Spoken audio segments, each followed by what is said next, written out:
Hello, welcome everyone, welcome. We're going to be continuing to play Powerwash today. Should be a good time. Primarily looking to keep it relaxed, keep it easy this week. Probably going to continue that into the next week. You know, it's good to be healthy again. Or at least baseline healthy. But yeah, let's check in with the kitties real quick. Sky and Ember get over there at the food area. Sky picking out the last few kibbles. I try to periodically top it up, but also need to make sure it's staggered out. I want to make sure that they get food when they're hungry, but that I don't leave out so much that the chowhounds eat too much. Molly and Sherbet will trot right over to the food dishes every time you put food in them, so. Sherbet stays relatively lean, but Molly is packing it on. She's already she's a bulky cat. There are a lot of them that will have almost like a shoebox or a kind of football form by default, even without a lot of body fat. Molly is in that category, and she's getting pudgy on top of it, so. Yeah, we have Mason and Sammy on the bed. New water fountain for them there. Need to put a different mat under it since it does get a little splash. It's a very shallow dish. Makes it easy for cats to drink from it. But because of that, it does splash a little bit, and it will kind of drip down the edge and get under it. Putting a lipped mat under it, an additional layer of lipped mat, will make it easier to clean it up periodically, because you don't want like standing water to get under things. It can get kind of rancid. But yeah, let's pop back in here. And see how far we can get towards finishing our Adventure Time playthrough. If we do have some time left, might start some of the post-game content of the base game. See from there. Let's see. There you are. I was beginning to worry that you had been kidnapped by the Ice King. Just when we had some cleaning jobs for you. We were hauled over to his place to clean up the mess there. First, Lemon Grab turned up in a particularly sour mood, demanding we clean his carriage. Lemon Grab is one of her creations. She actually created somebody that they're sort of the next in line as far as the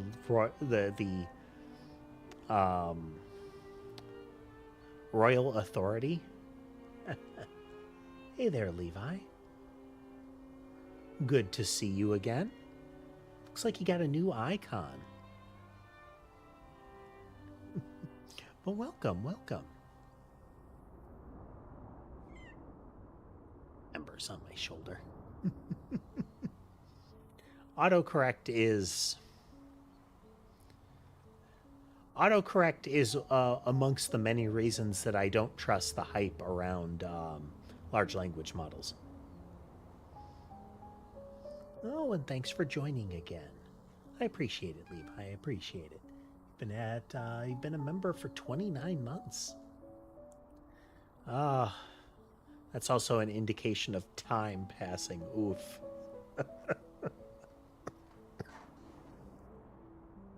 And I'm back to my regular coughing, so there will still periodically be coughing. Then one of our candy helicopters deployed to investigate a flock of flying demonic threats heading for the grasslands returned drenched in ectoplasmic goo and some quite alarming incantation sigils. Which reminds me, did we make you some hazmat? Actually, don't worry, I'm sure it'll be fine. Hey there, Key. I am down for being healthy again.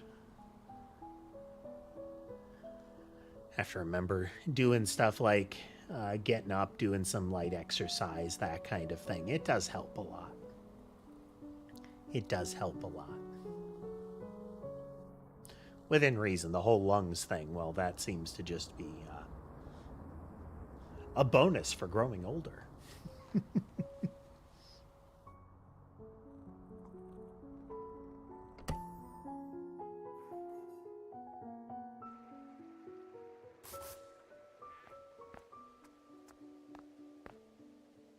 All right, so we have Lemon Grab's carriage and the helicopter. So I believe I was accurate. This is the ectoplasm associated with Marceline's father.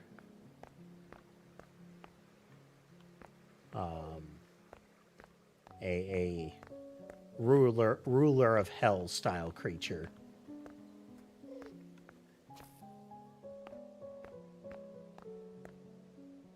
Lemon Grab being an increasingly disturbing character. First introduced as, I believe, as a... What would it be? What's it called? The role that a person takes when they're standing in for a role of authority when the actual holder of it is too young. There's a word for it, but I don't recall. Regent. There we go. He stepped in when Bubblegum managed to like de-age herself. She still had her full mind, but was slightly influenced by being young. Was influenced by being younger. And by the laws that she wrote, Lemon Grab became in charge during that. Ultimately, to get rid of him, I believe they gave him further control of another kingdom. Largely just a go over there, you can be in charge over there. If I recall, he essentially started creating clones of himself and became a violent dictator that would periodically, like, eat his clones.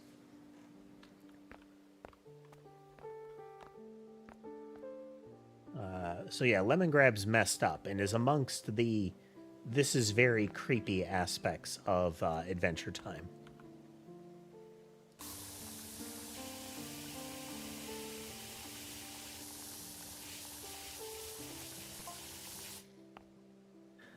This is Candy Pilot Guy. Do you receive? Over?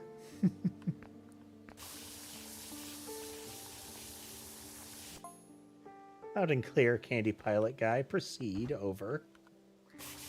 Hey, Schmuggums. Welcome, welcome.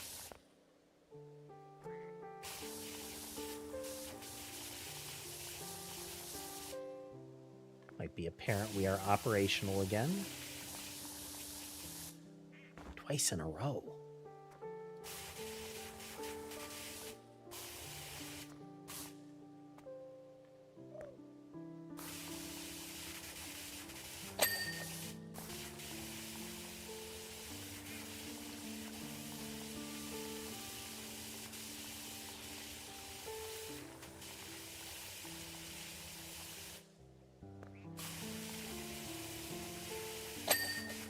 Quite filthy.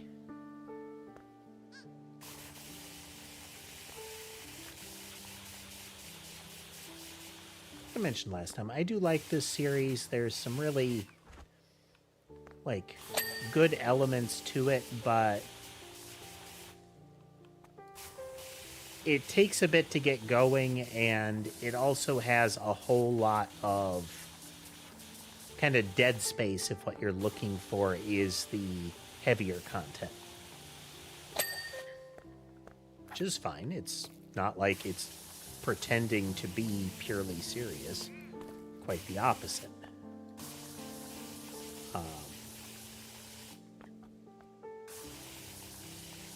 But it's one of those, like, I recommend people watch it with an asterisk, you know?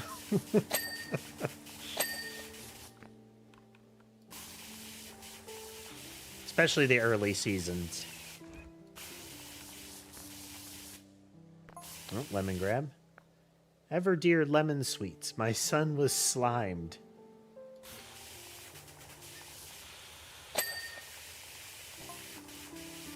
He's infected.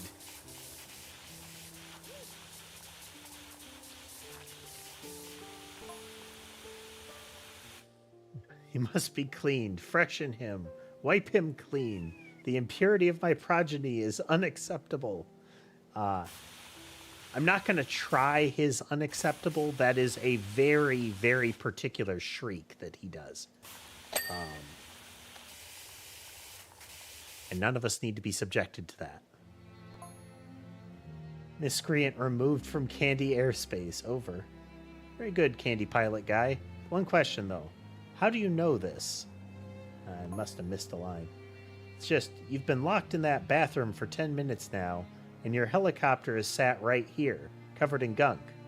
Over.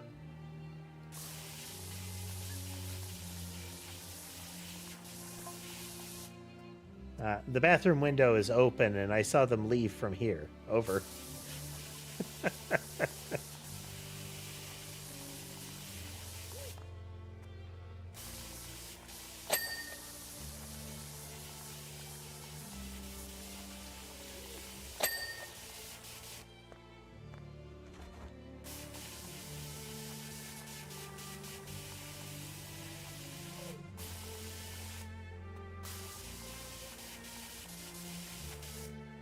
Lemon Grab is definitely one of those that points out some of the creepy elements of the setting, both in what he does, but additionally, there is a point at which he calls Bubblegum out that effectively she made him this way. Like, she made him the way he is.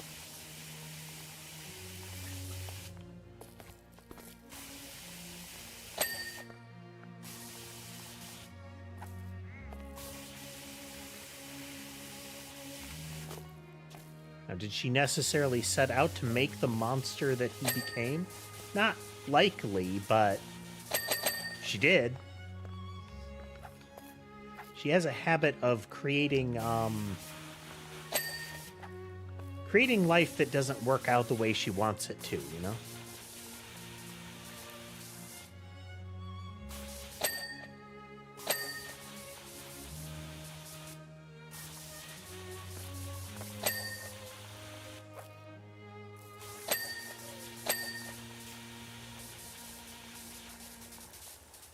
One point she makes a creature called a sphinx, and it has vague elements of sphinx about it, let's say. The ornament on the top of the carriage is shaped like Lemon Grab's head.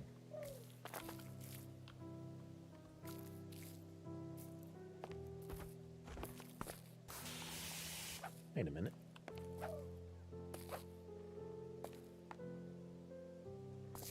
Lip over here we can use to climb up.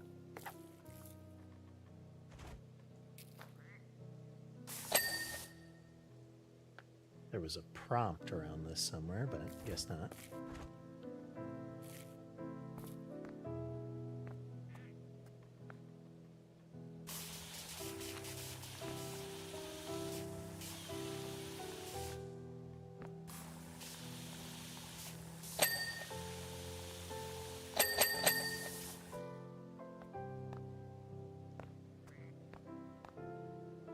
Really thought there was a prompt around.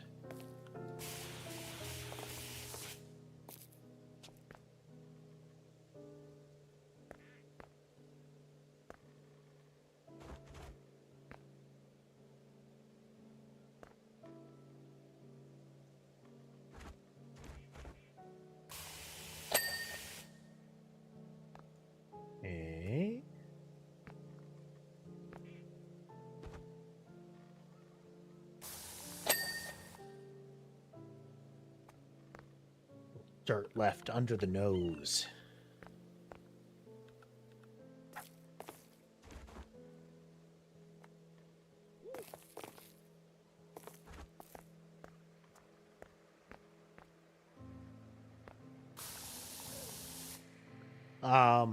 So that weird little smiley face there is the summoning circle that is used to summon Marceline's dad.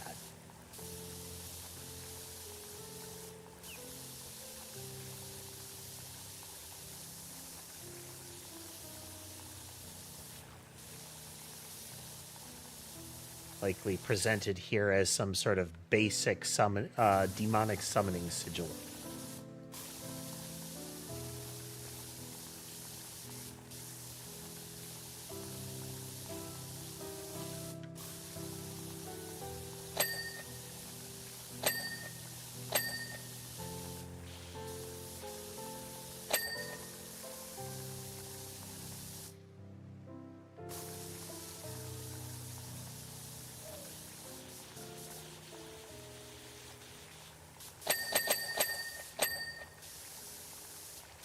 Can believe it. I have actually had a person that came in and backseated in this game a little bit.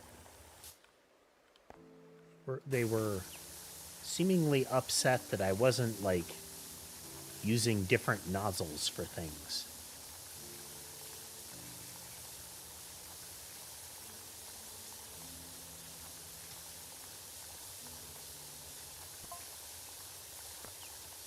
The condition of my carriage is unacceptable.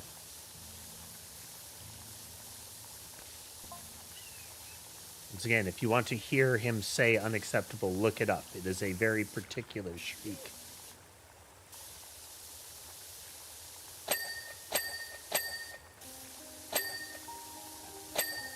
Kind of his signature thing as far as a call-out, kind of his catchphrase sort of thing.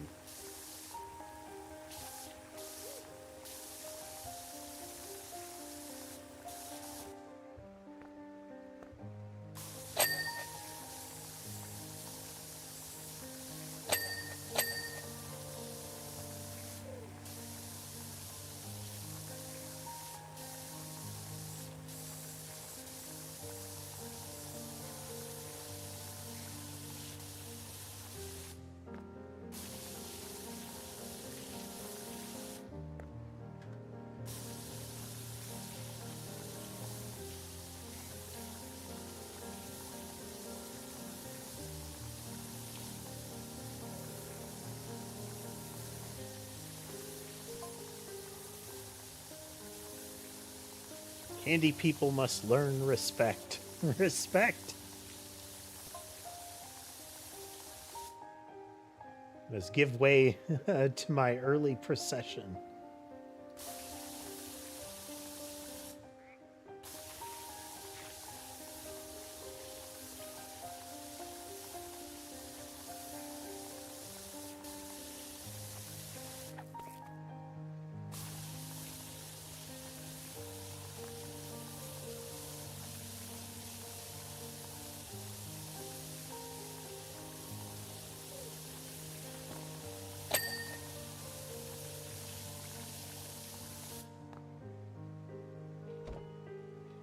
Was wondering if you could. So those were presented as that kind of seat.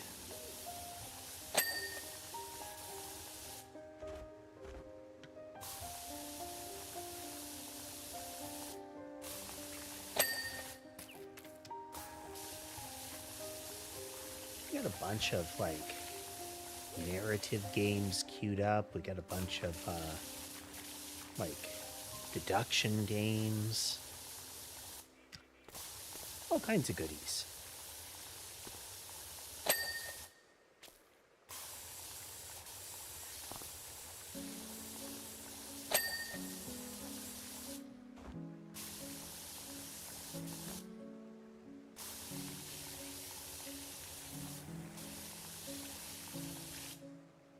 Bigger project I want to do for the near future.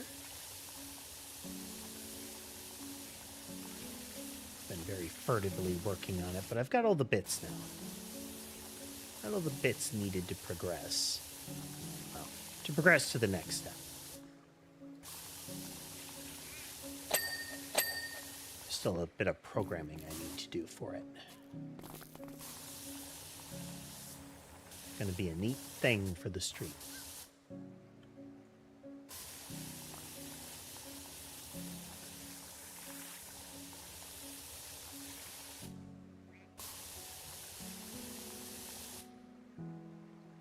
The splotches here, the kind of cream colored splotches, indicate that this was likely used as a summoning circle. I believe part of it, in addition to the drawing, is like hitting it with rotten milk.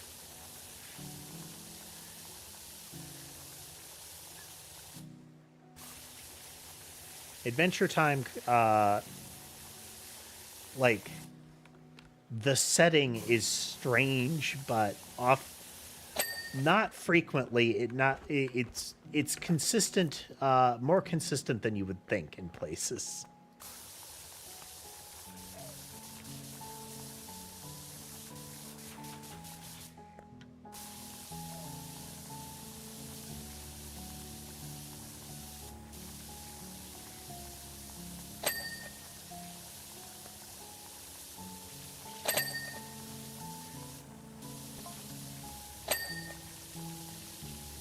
Slime Princess must also be punished.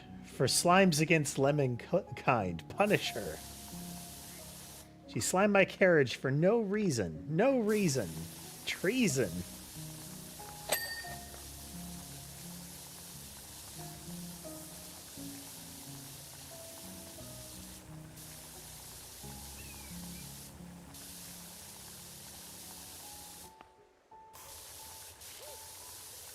The standard unit of authority in Adventure Time is a princess. There are various of them.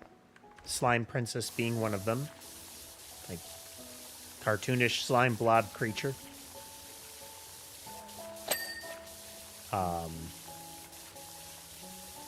Another notable one is, I believe it's just Hot Dog Princess. She is a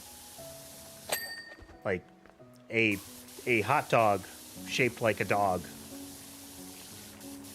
At least with dog features. The people of her kingdom are like living hot dogs. And they are really stupid.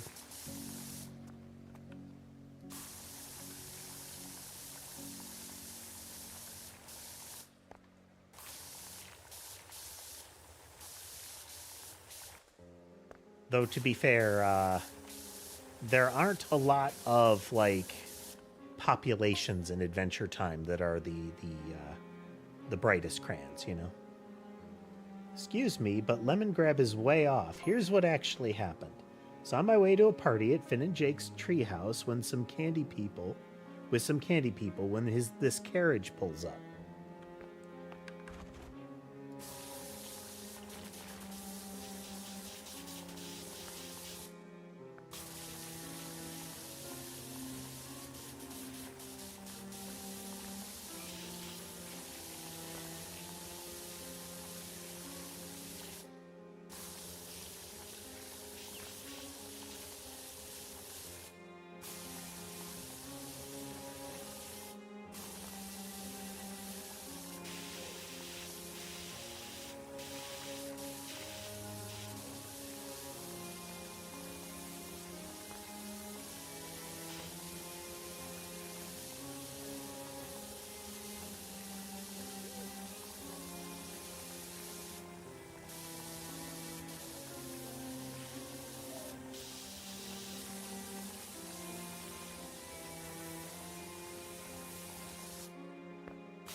Interesting to see what other little references they pop in.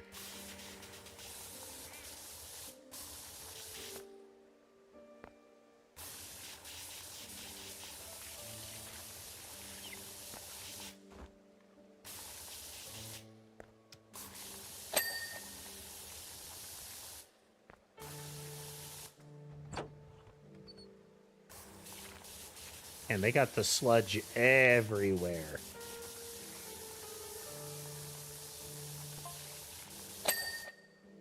Lemon Grab shows up out of nowhere, demanding we let him through.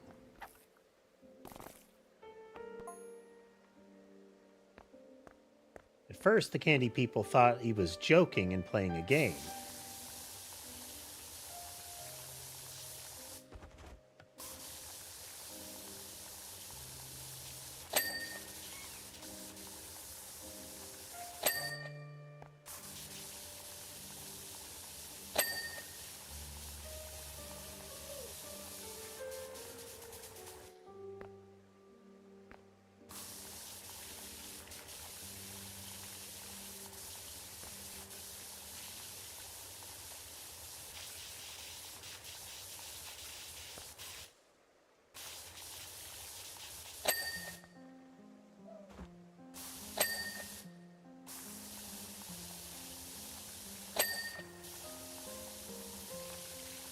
It is fun when you get to when they have the DLCs that have a different art style.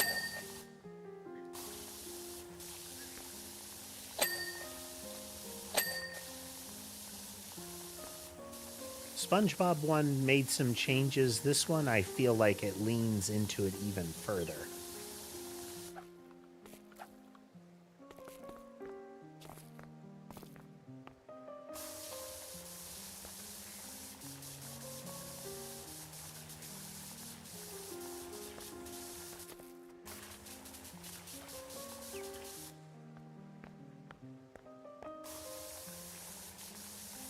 Do the hit everything we can reach from below here so that when we finally climb up, there's less to miss, you know?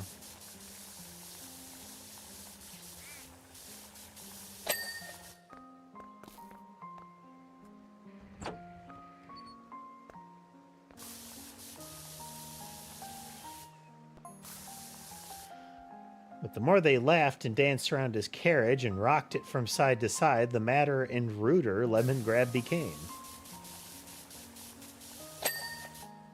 That's when they started to throw things at his carriage.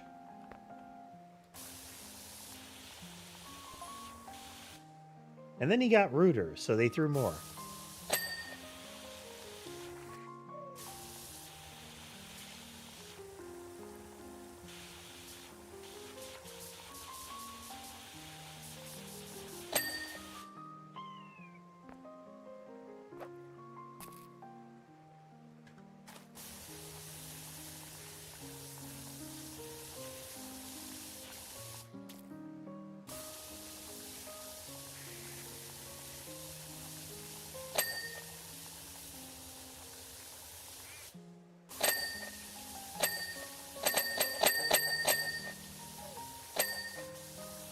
Gotta love it when it's rapid fire like that.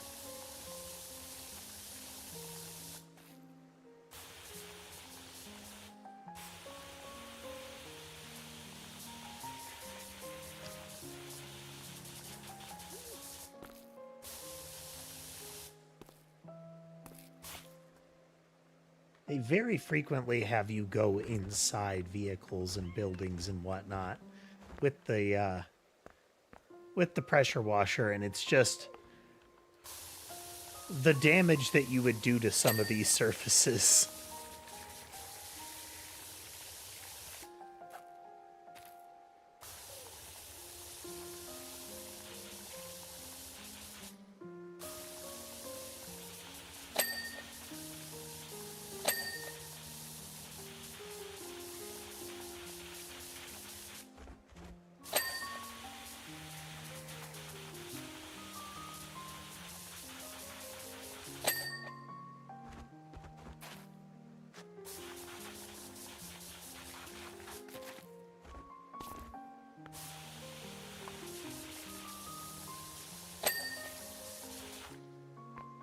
Confined space to work with here.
Yep.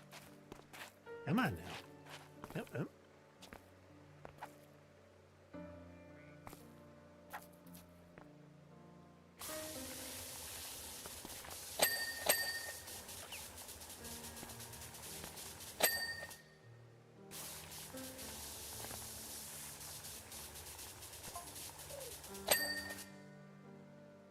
Got them all to leave eventually and tried to calm him down, but he shouted things at me that I wouldn't even repeat to my own sister. Now, I understand his frustrations, but when you run your mouth like that, there has to be consequences, especially when you're an earl. I agree. Case dismissed. Lemongrab has left the chat.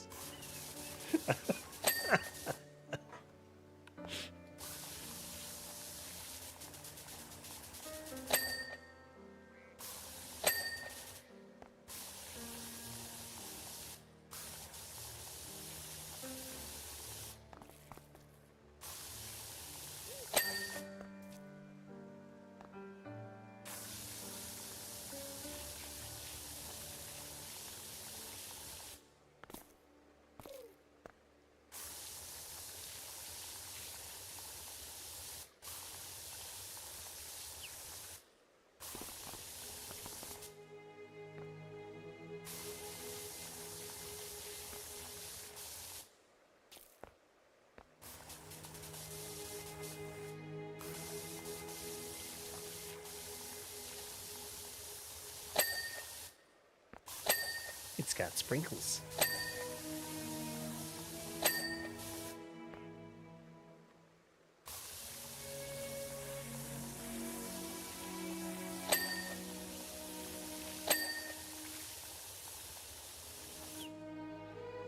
It is explicitly a sprinkle, a helicopter roof sprinkle.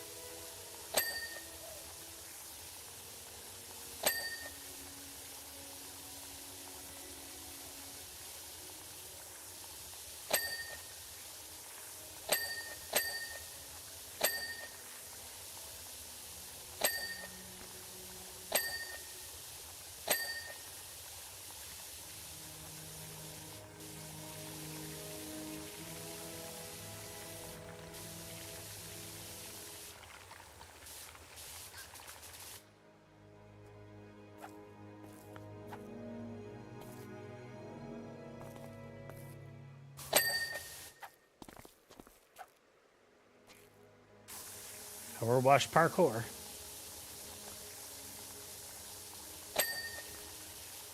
Yeah, so you can use ladders and scissor lifts and all kinds of stuff like that, but it's also fun to, like, scramble up the buildings without using them whenever you can.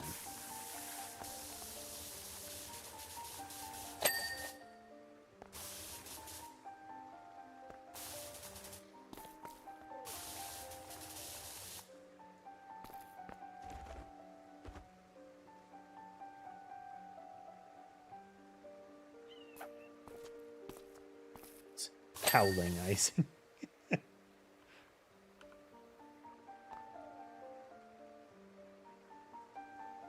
Cabin wall, one of the rotors.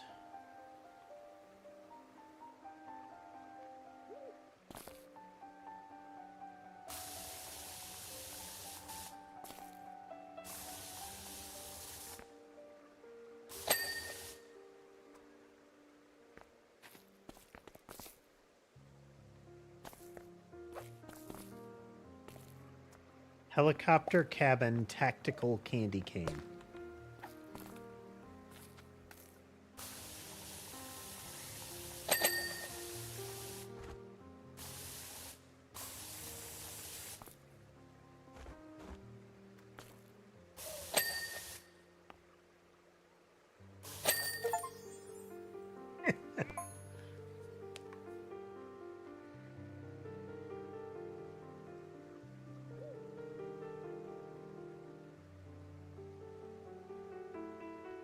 they'll find it fun to see these play through.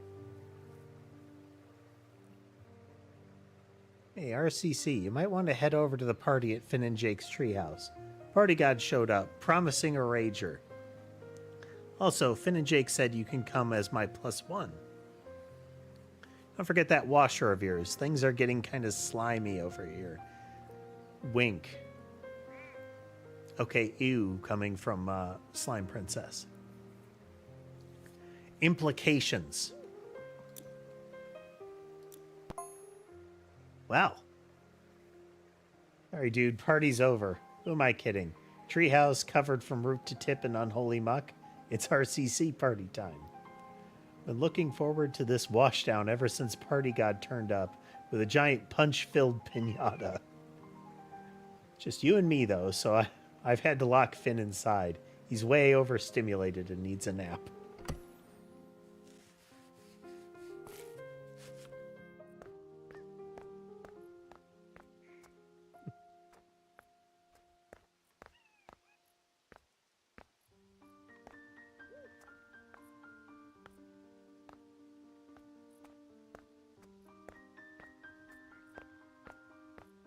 Oh, we've got the little swing lift thing.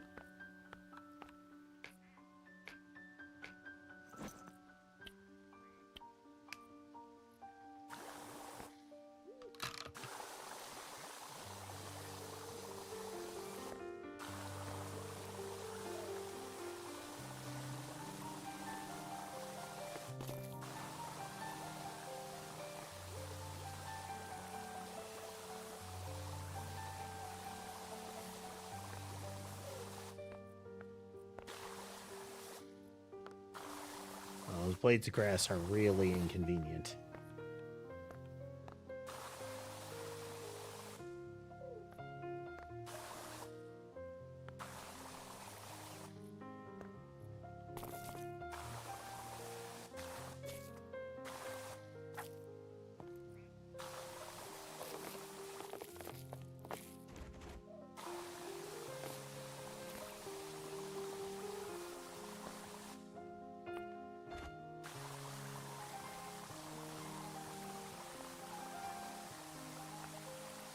Thing all sudsy.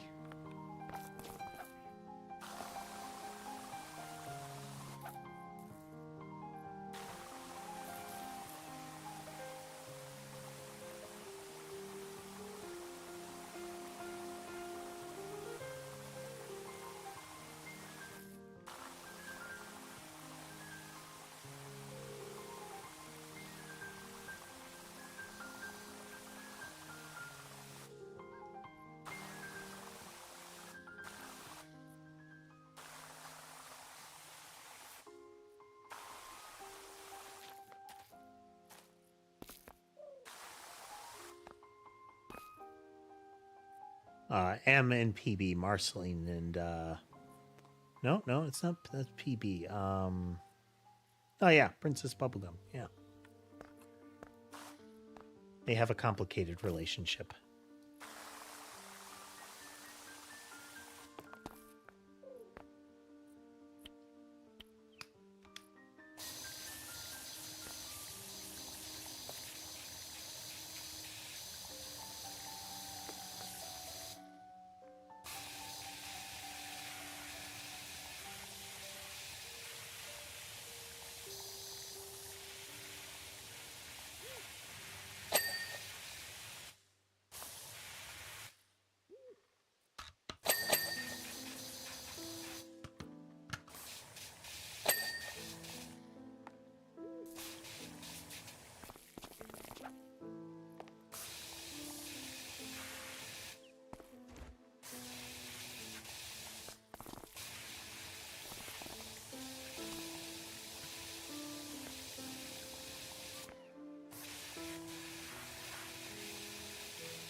Can you turn down that soothing washing sound? Some of us are trying to stay awake in here.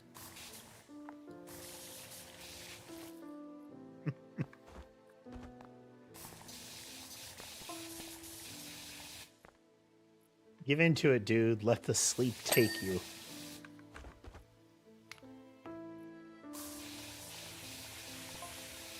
No way. If you're awake, if you're awake, we're awake. Isn't that right, Pimo?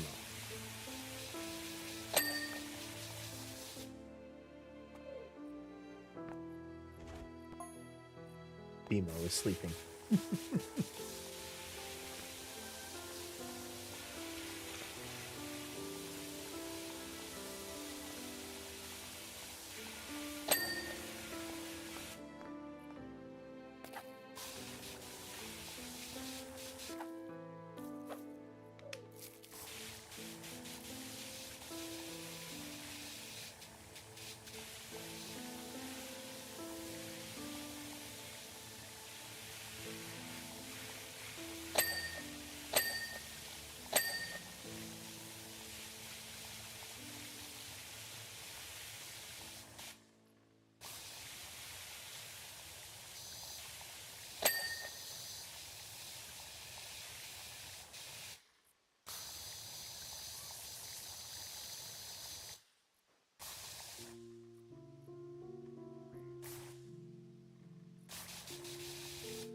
It seems like it's pretty forgiving about coverage in this area because of the grass fronds. Or whatever they actually are.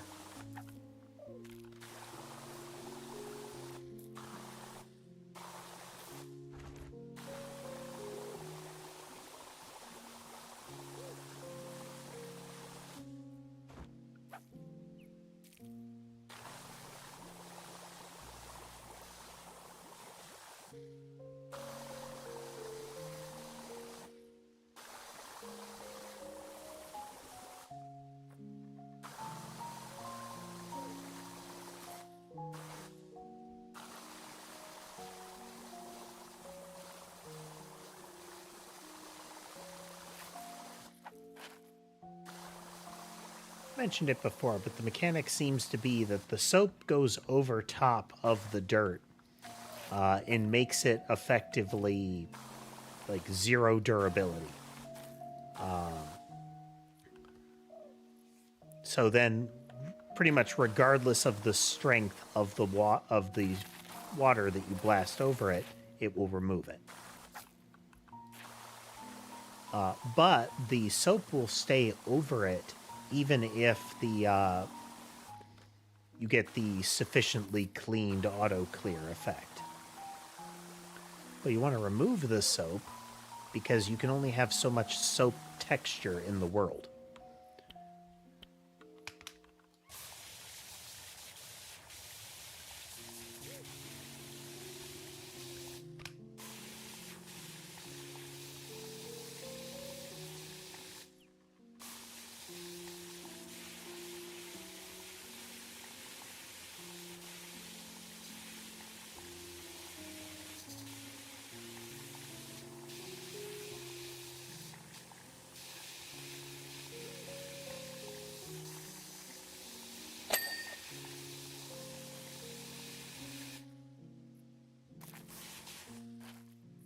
There we go.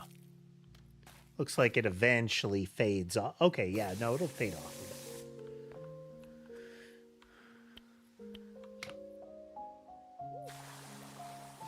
That's right, because if the dirt ceases to be under it, the soap will fade.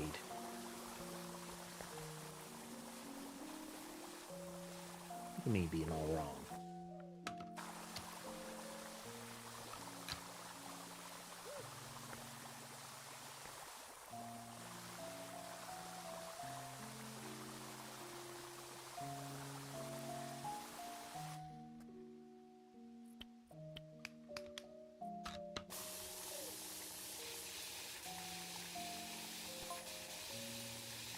Oh yeah, you should probably get rid of that portal to the Nitosphere.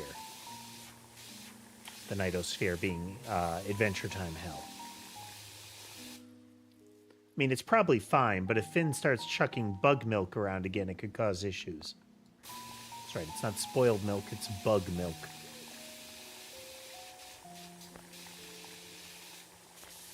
Unclear if better.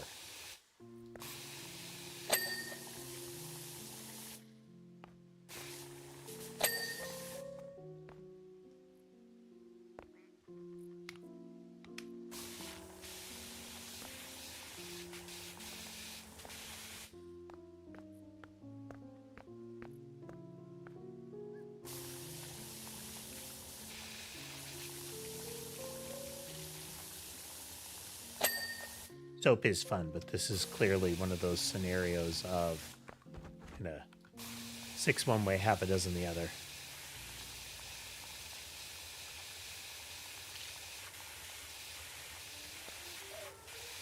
Still fun to use the soap.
It'd be kind of funny if they actually made the soap foam have a 3D effect to it.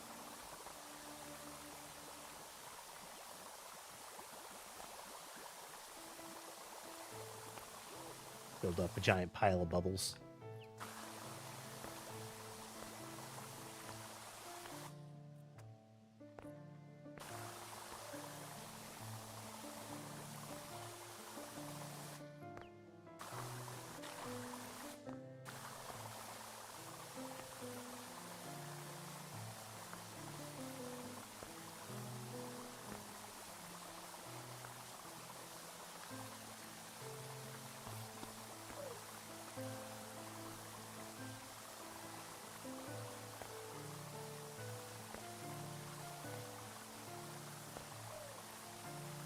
At least we don't have to clean the entire lawn.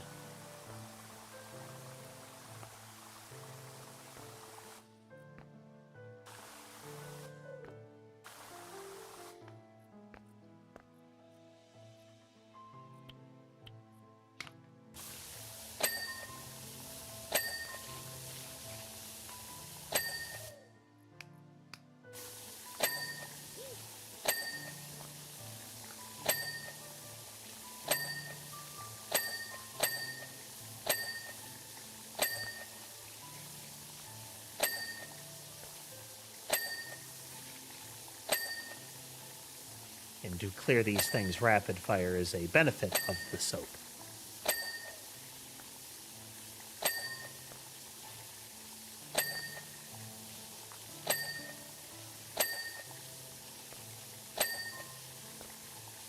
Sweet, sweet dopamine hit, you know?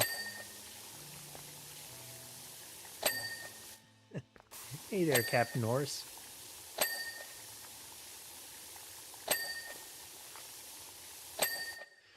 We are rewarded in rapid succession.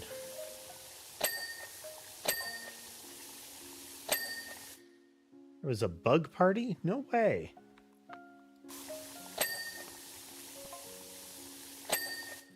Would have shown them how it's done. Somewhat a reference, there is a sequence where Jake was supposed to stay on target, get something done. And one of the many things that distracts him is a little bug dance party out in front of the house, in which he shrinks down in which to dance with them.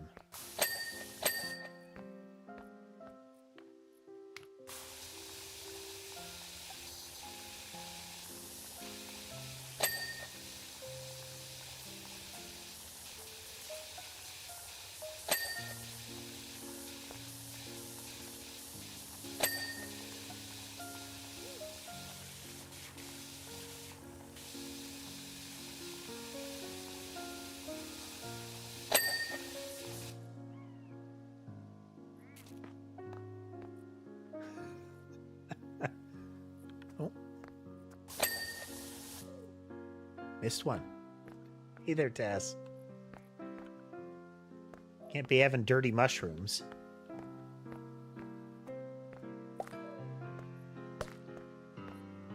It's not the done thing.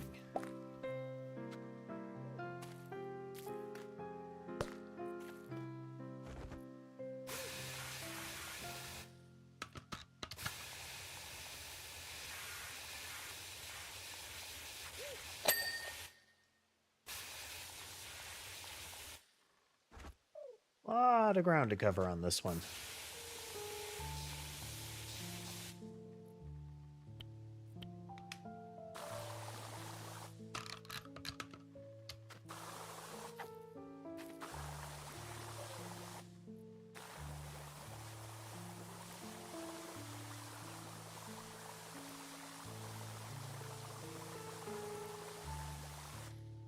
I like how they've got some sort of shader at work here to create the black outlines, even on the dirt textures. Show GPU driver for NVIDIA to pass IOCTL calls from guest to VM. Gave up on that for time being.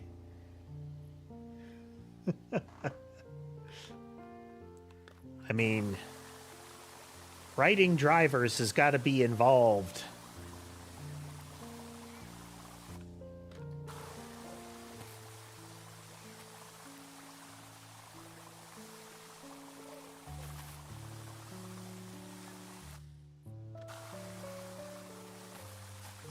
Try to avoid that level of code wherever possible, though that said, I have, I guess, for my sins, decided that I need to write a whole bunch of my game logic on shaders.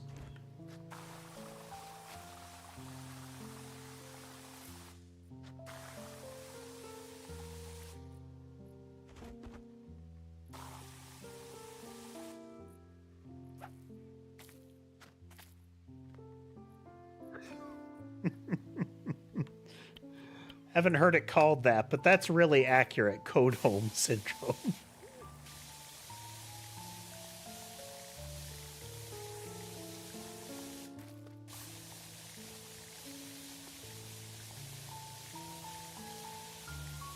It has left my brain. It lives in the same territory as sunk cost fallacy.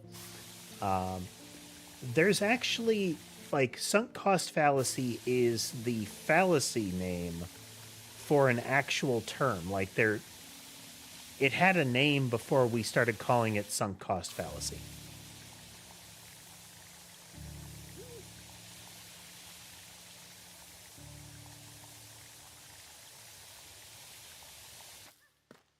Which I did not know until a footnote in a book that I was listening to on audio.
Yes, Concord fallacy. Thank you. And when I first heard that it was called Concord fallacy, or Concord, I just loved it because as of now, we have the idea of the game Concord, where they should have known that they were going down a bad direction, but they just kept barreling ahead. They just wouldn't let it go.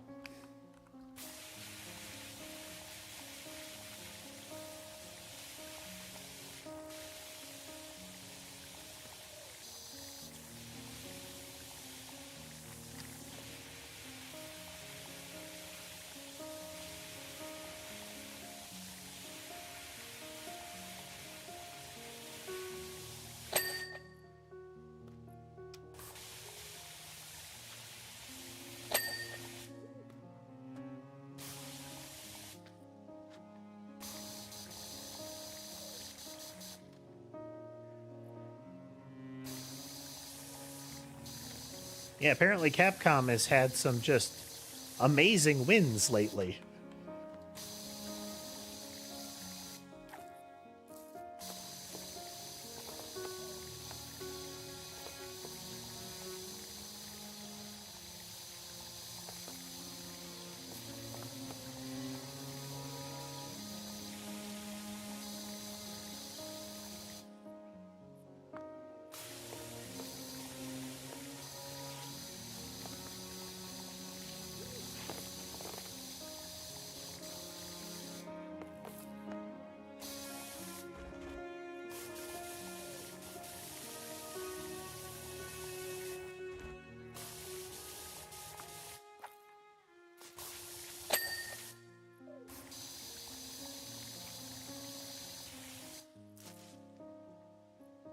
Okay.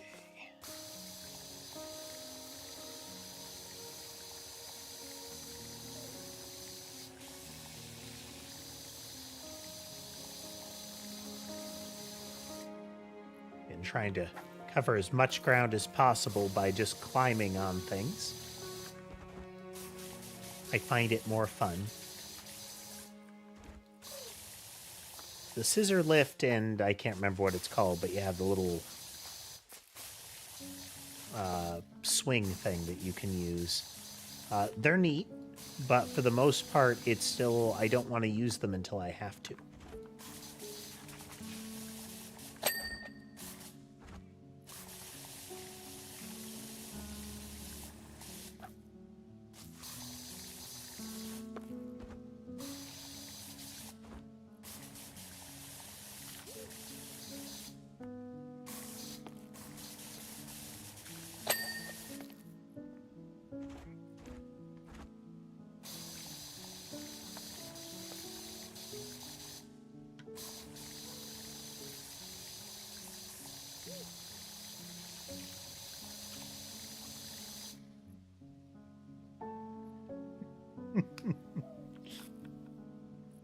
Come on, Tass. I'm sure he's made a very, authentic apology for whatever it is he did last.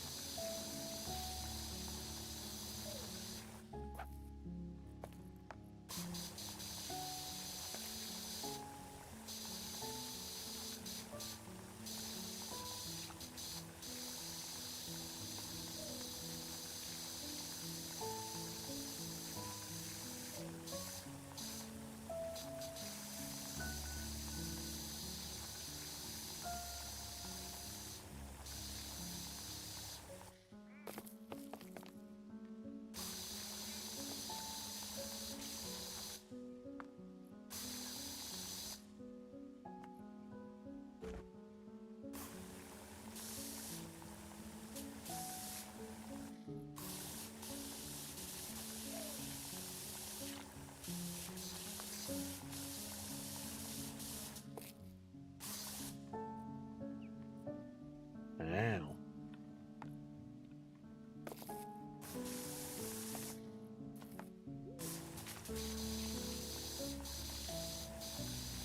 It's going to be a whole hassle to clean.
Canon and D is so good.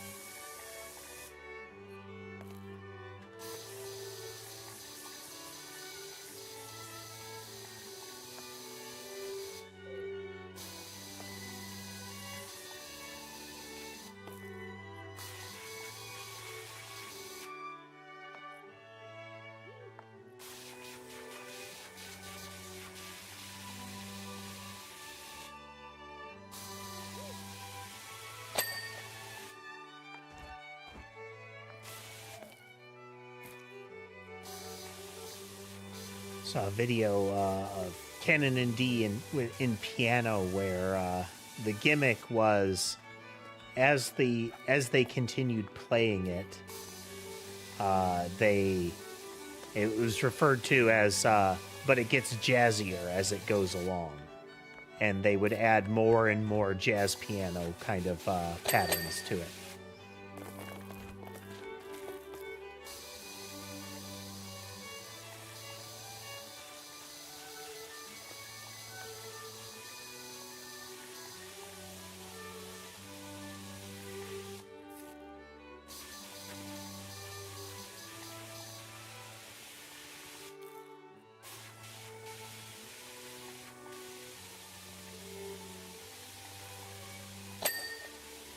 Feel like this music is generally a good fit for Powerwash Simulator as well. Though comically, it works for everything.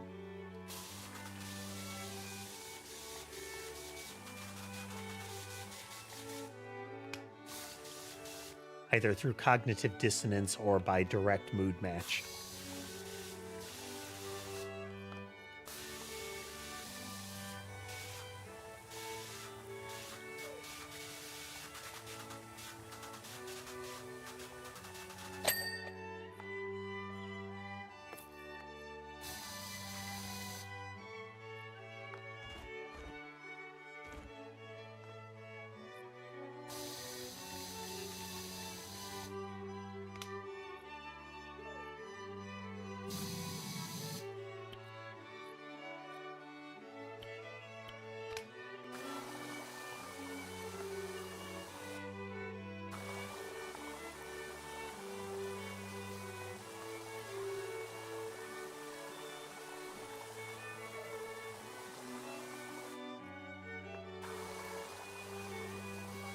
Continuing to use the look a squirrel method of clearing the map.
trident continuing to be a, okay, I've had enough of your nonsense nozzle.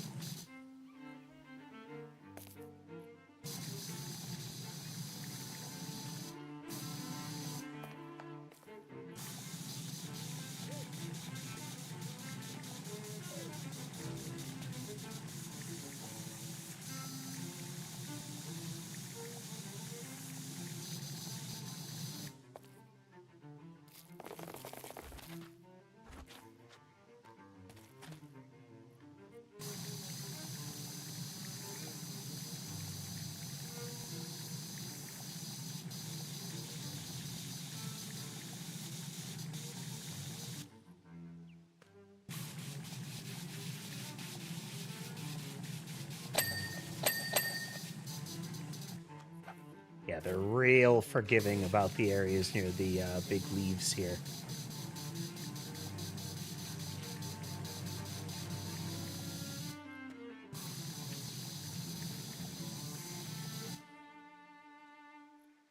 Freak.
The tree house is much more of a house in a tree kind of vibe. Gotta admit, Jake, that might have been the best party ever.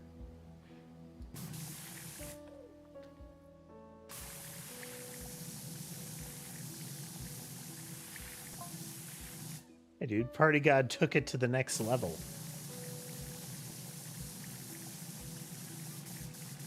One would hope when your divine domain and your name include party that you'd better be good at it.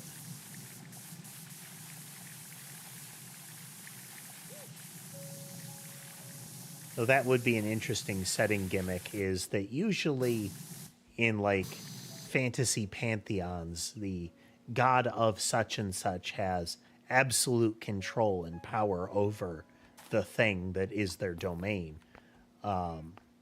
There are some instances in like old D&D editions, but to have a god of something that's just really bad at it.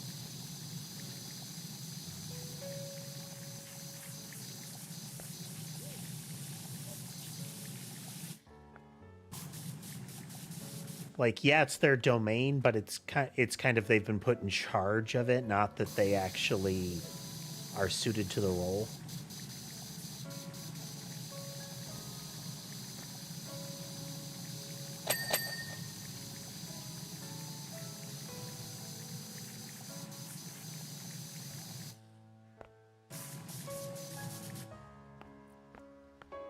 You know, somebody had to be the god of fire.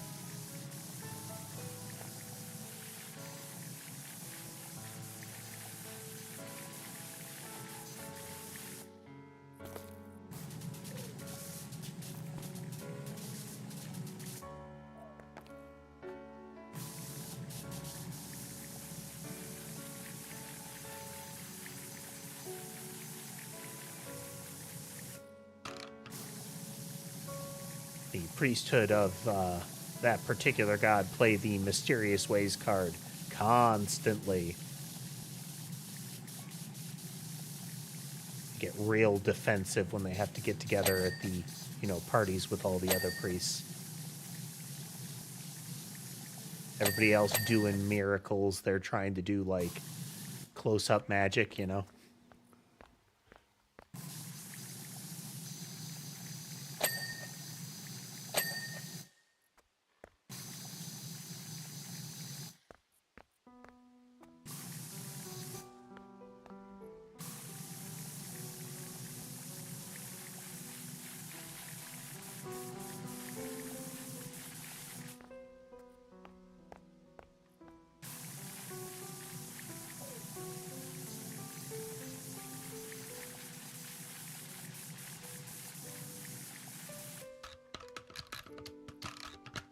And yes, I am standing right next to the scissor lift that they intend you to use for this part.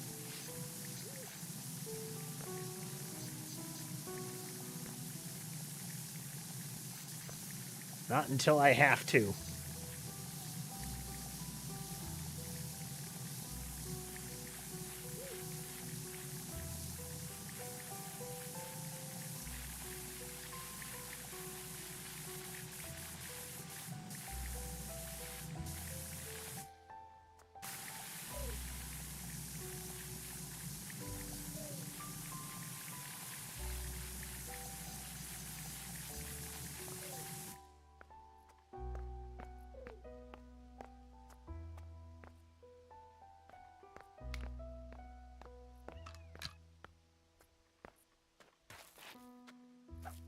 Marty had a very particular blast radius.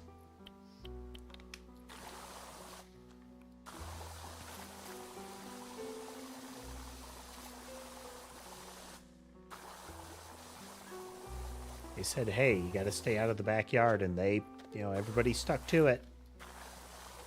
They were a good guess.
I appreciate they make some of the maps in this real big.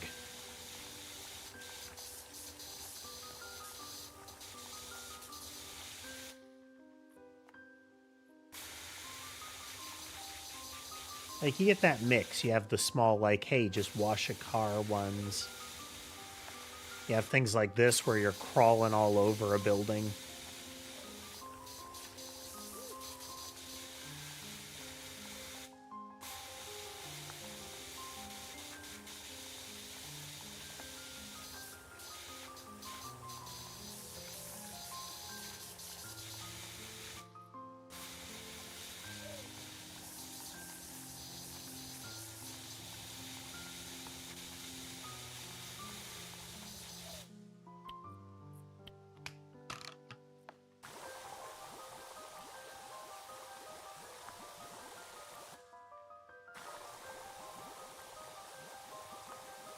The soap, if nothing else, effectively highlights the dirt for you.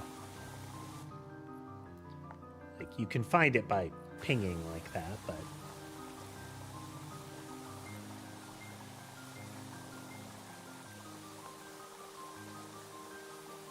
it's a repeated button press.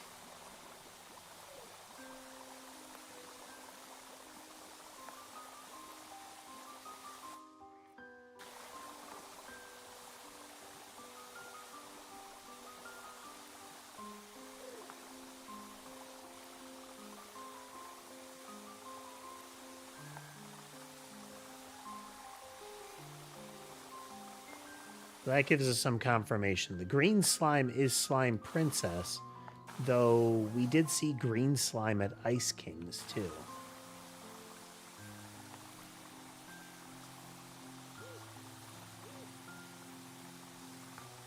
With, I don't recall any indication that she was there.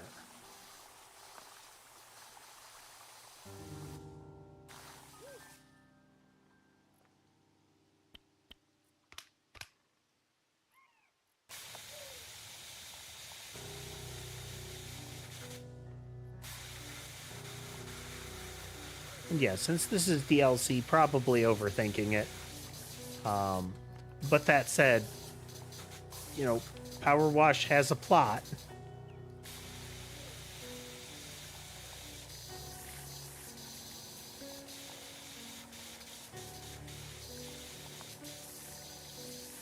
And it's involved enough that speculating about it makes sense, you know?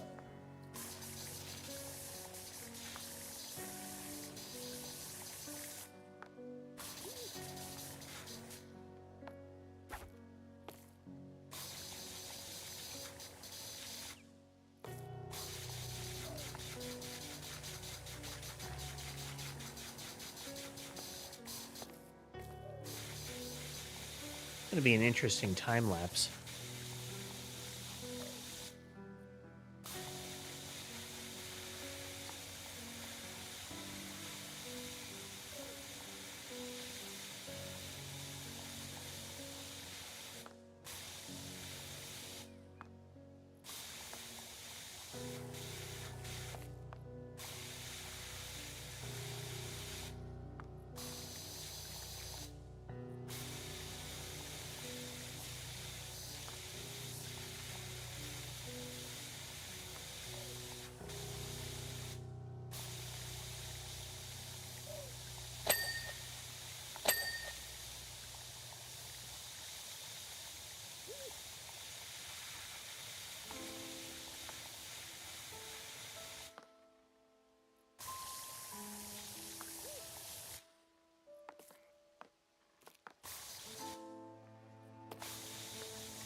Rid of as much lingering soap as we can so that we can use it in the next area.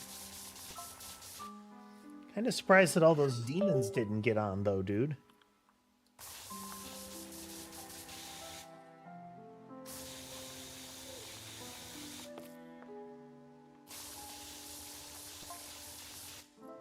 You'd think they'd all have something in common, but their small talk was painful.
Huh.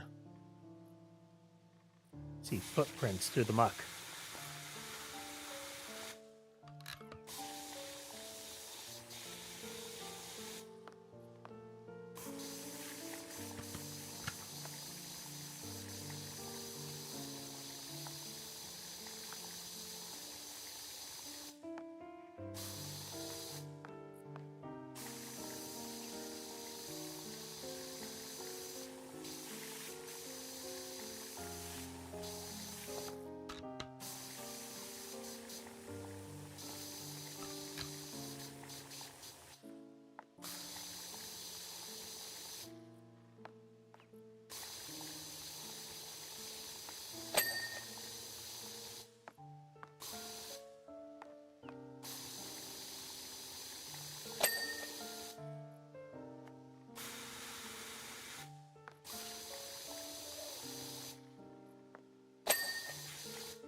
Slowly, slowly.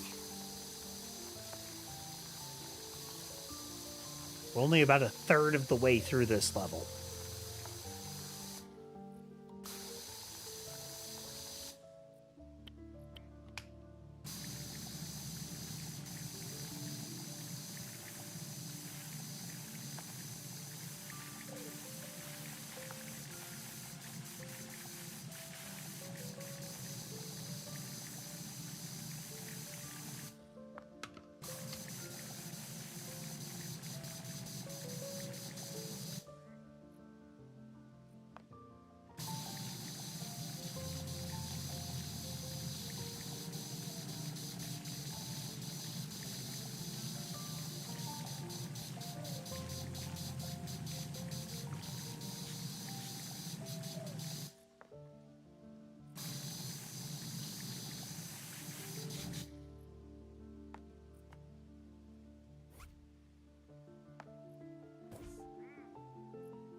So easy to just zone out playing this. It really is.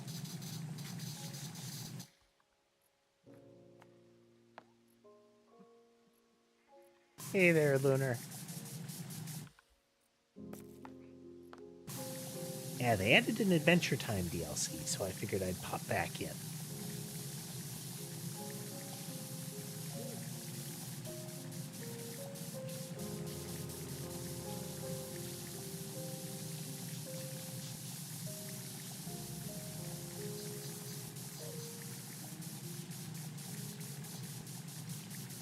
And in loading it up, I saw that they added some more content as well on just into the base game, so we'll look at some of that too eventually.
How you been, Lunar?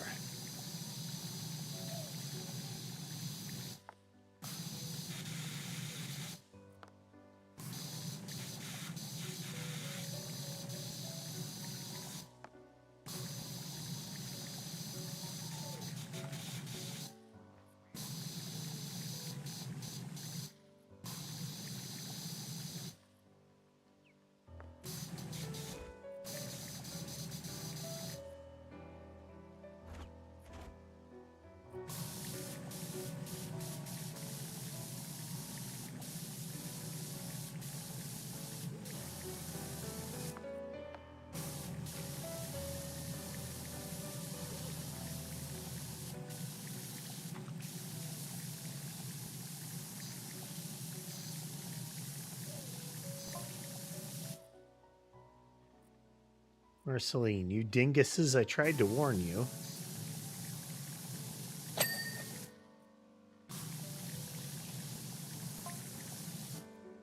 James Baxter hadn't turned up on his beach ball, we'd all be in the astral plane by now. I don't recall that character. James Baxter. James Baxter.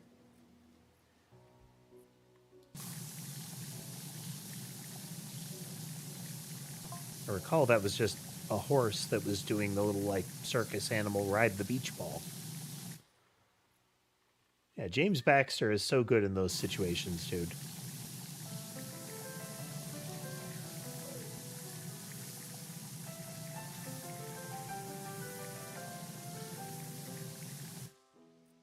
As far as when did he show up, I don't recall.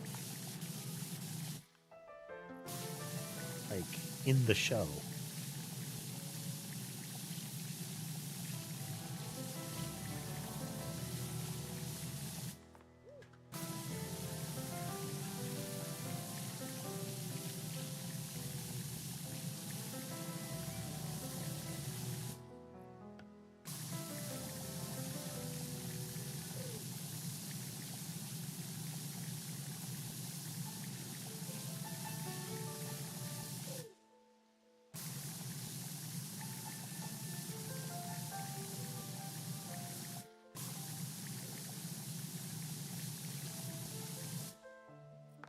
Slowly, slowly.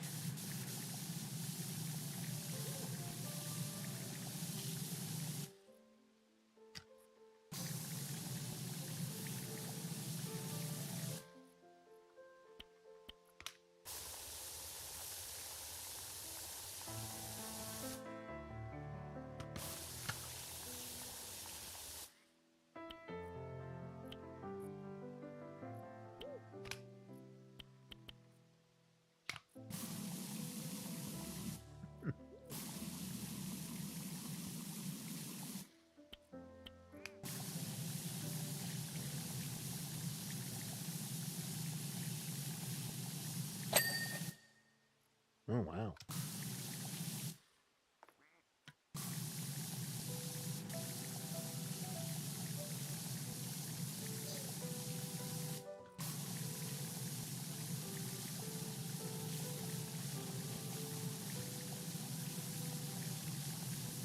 This bit away.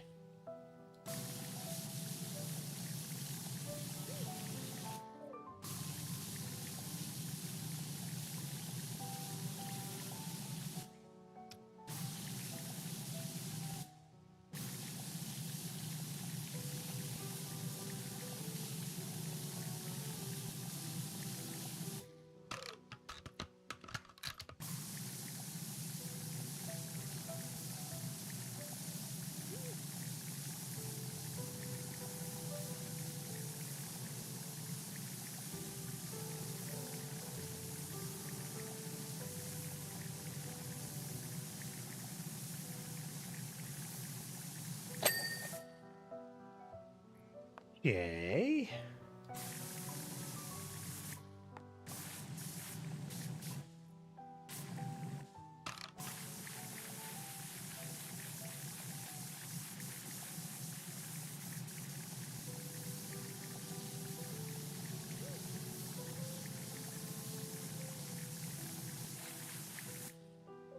Be able to get all of these from up here, but as per usual, as much as we can.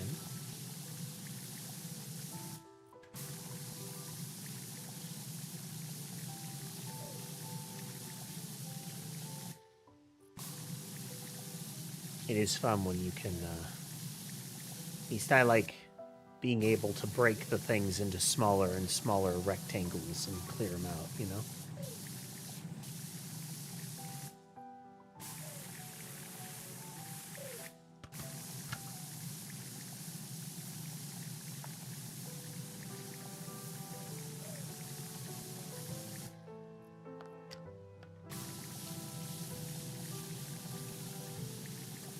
Quote-unquote rectangles.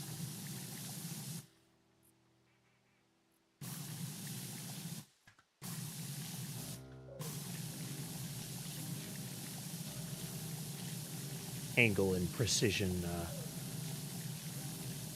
we'll make that kind of a fuzzy term.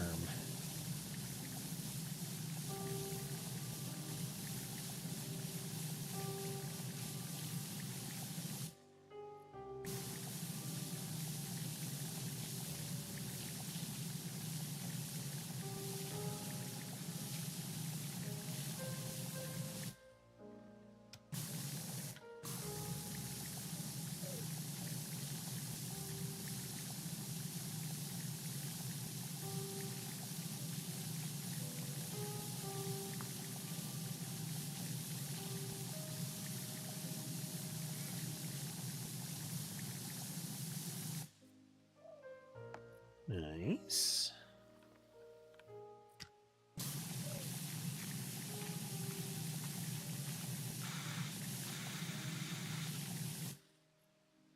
Hit the keep firing button.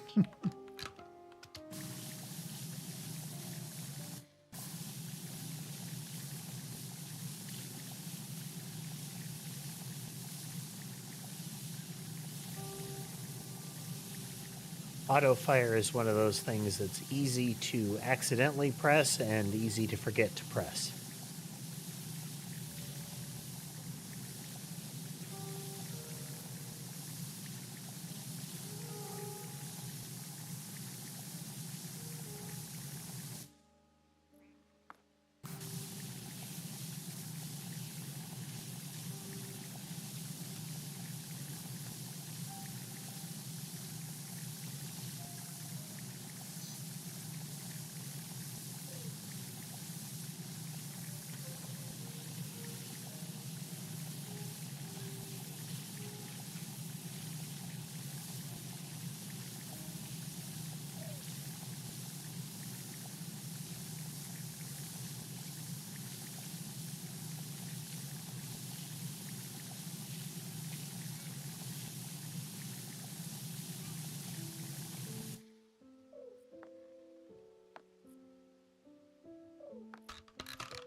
not so much that I'm focused, it's just that I'm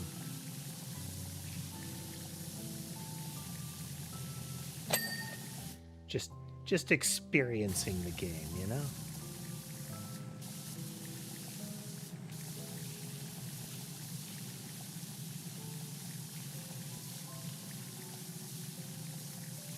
Serving its purpose. It's fun and relaxing.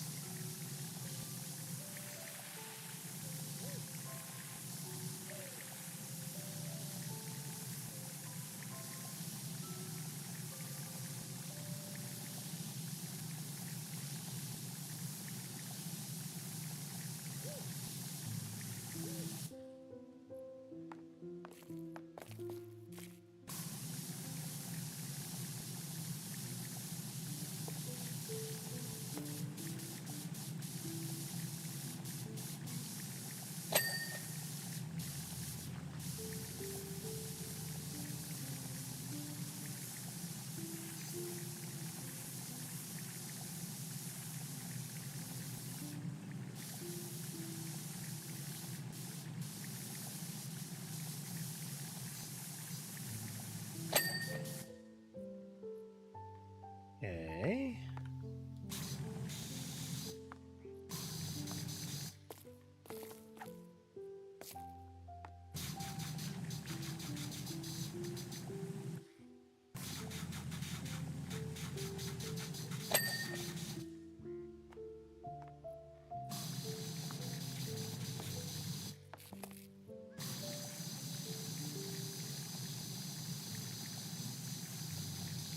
Almost at 50%.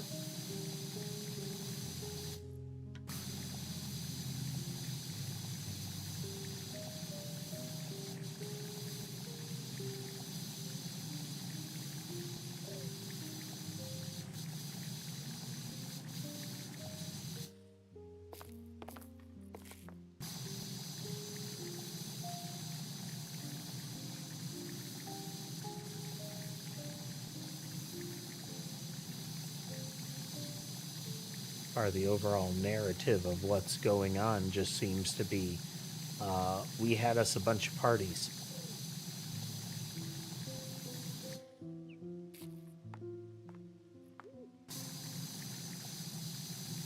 Which, I mean, for the purposes of, you know, power wash cleaning things, that is a viable excuse.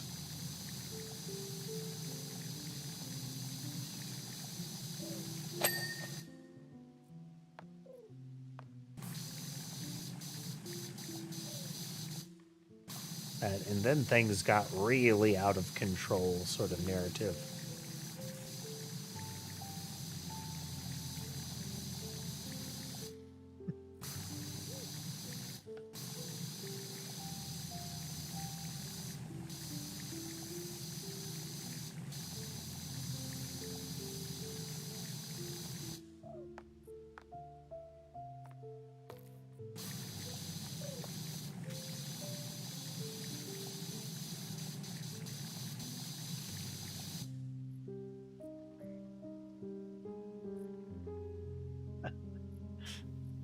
Thanks for swinging through, Captain Horse. Have a good night.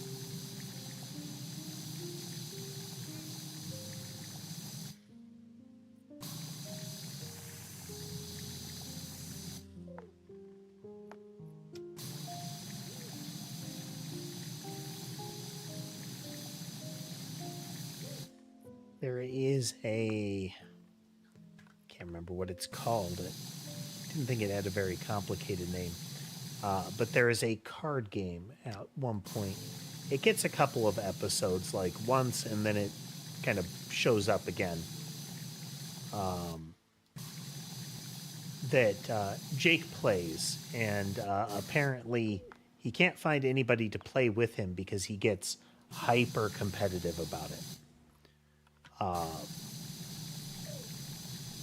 And it's one of those that looks interesting. It's when he's playing it, it has the vibe of the first season of the Yu-Gi-Oh cartoon, where the rules are just kind of all over the place.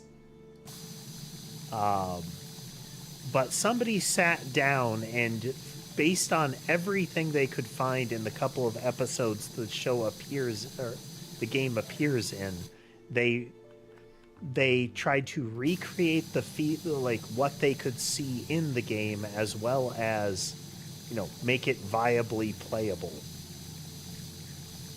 Did it turn out to be a fun game? I have no idea, but it was an interesting endeavor.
We are managing to cover a lot of ground without using any of the tools aside from the ladder a couple of times so far.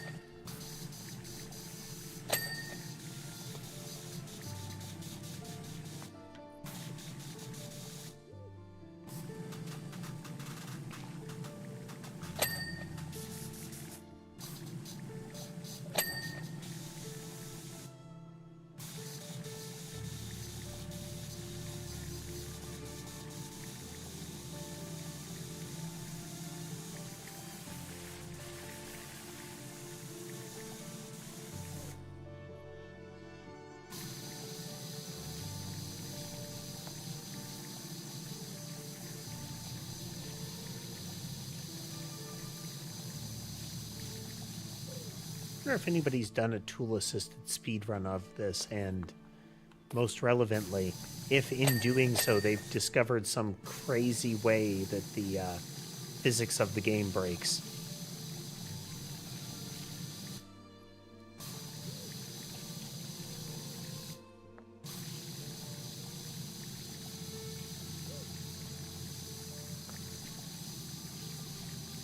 The sort of, if you glitch yourself into this spot, it puts you behind the map, and hitting something with any amount of water from underneath the texture counts as being right next to it, kind of thing.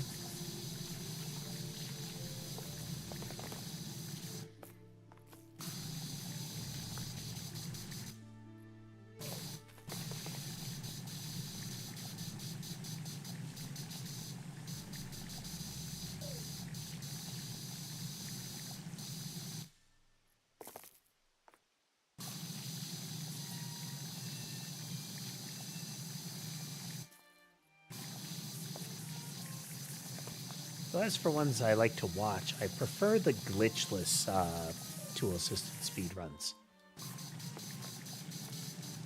There's something about the, incredibly precise movement.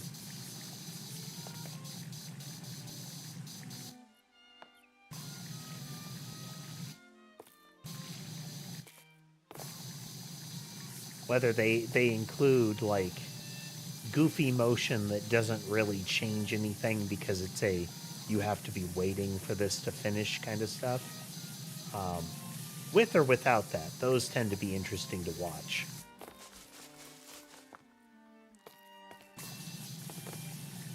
Because you get that, it's always frame perfect movement.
than halfway. Boy, there is just a lot of ground on this one.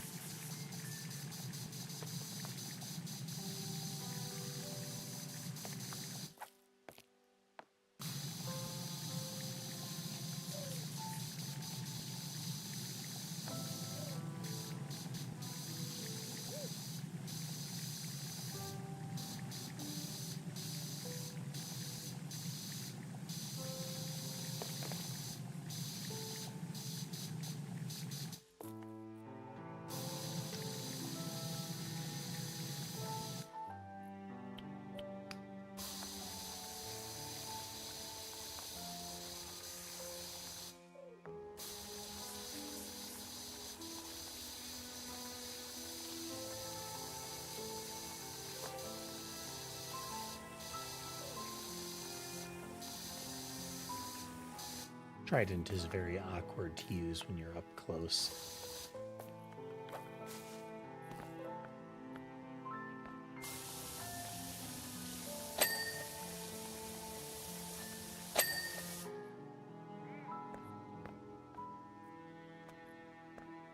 Frozen over. Big bite marks in there.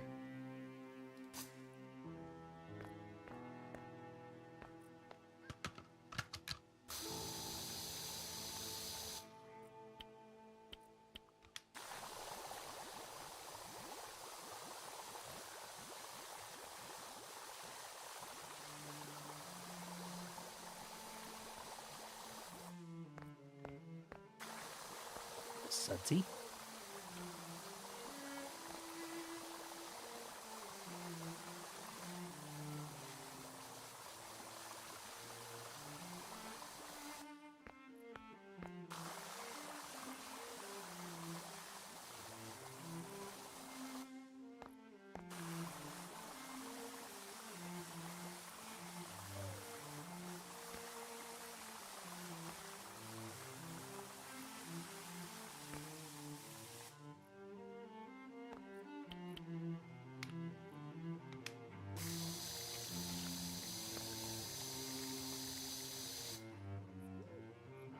Oof.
Sudsy bit out of there, so we actually make use of the time we spent using the soap.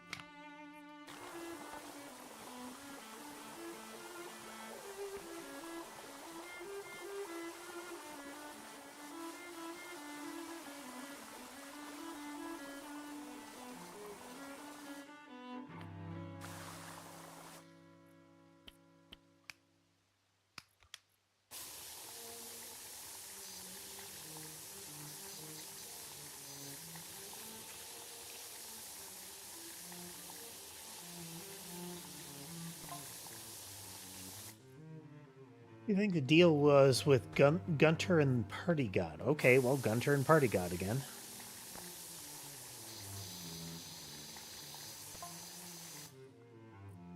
Is schmoozing him all night.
Final Fantasy XIV showing off changes that they're planning on making in the next expansion, which look really good.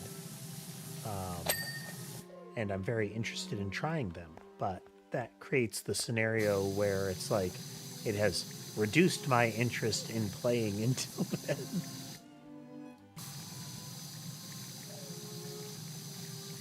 Because a lot of what they changed is pretty much a grocery list of stuff that Tass and I have talked about in the game. If we had our way, these are the things we would change about it kind of stuff.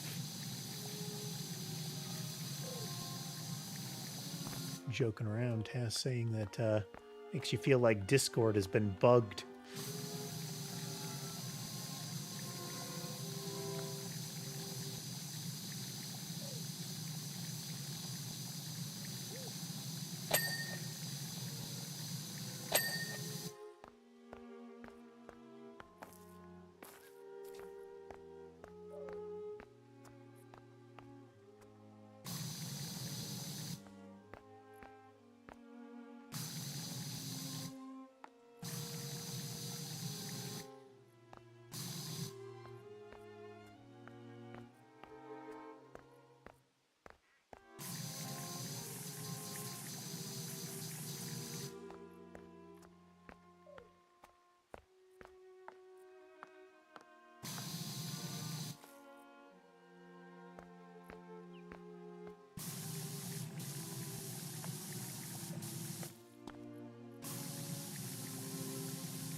Exterior portions seem a little less generous as far as being segmented.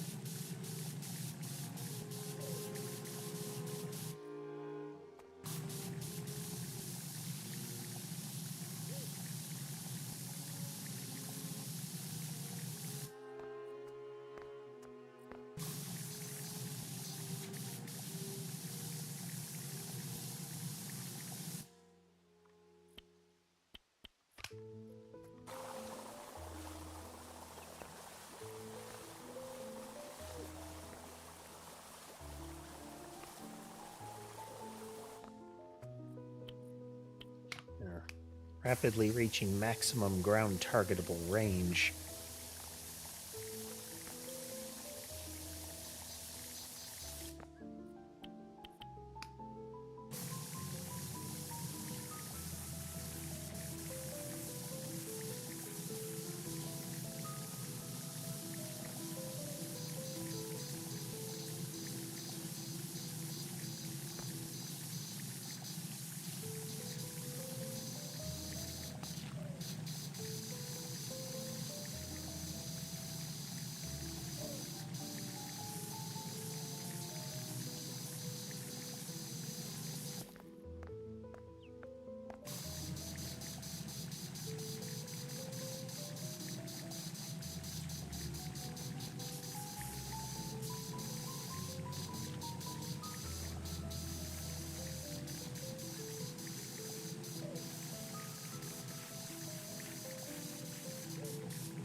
Switch up. We'll go over to the ground here.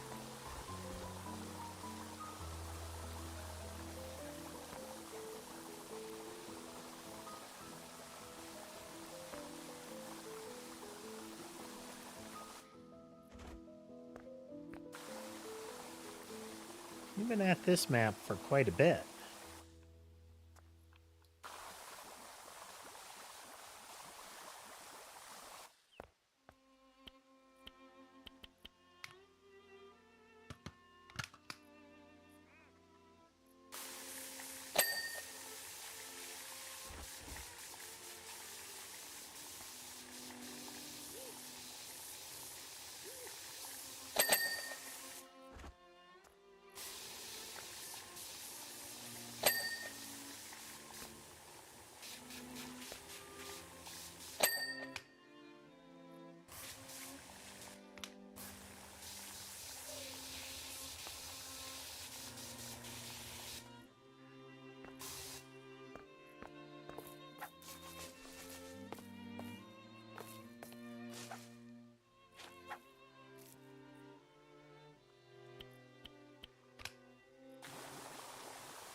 the suds.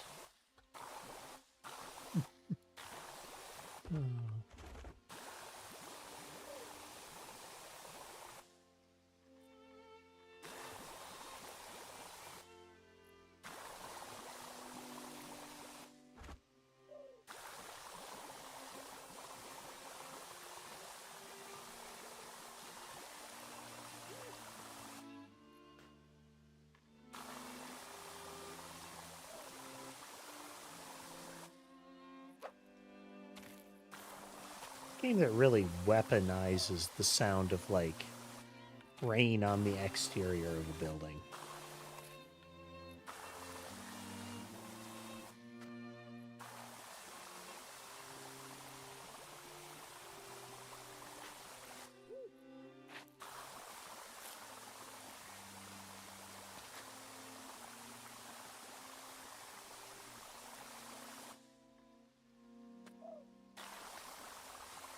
Does pair very nicely with calm music.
%.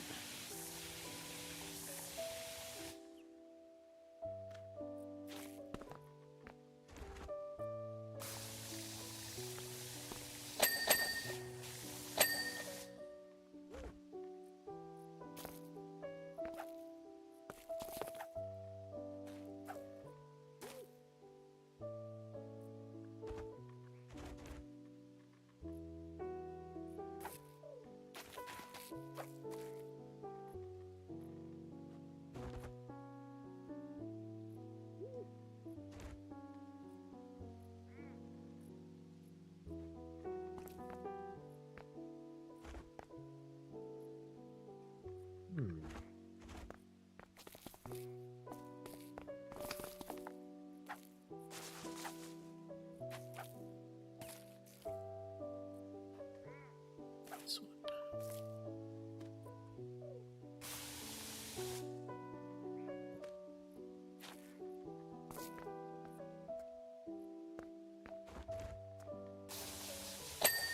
There we go.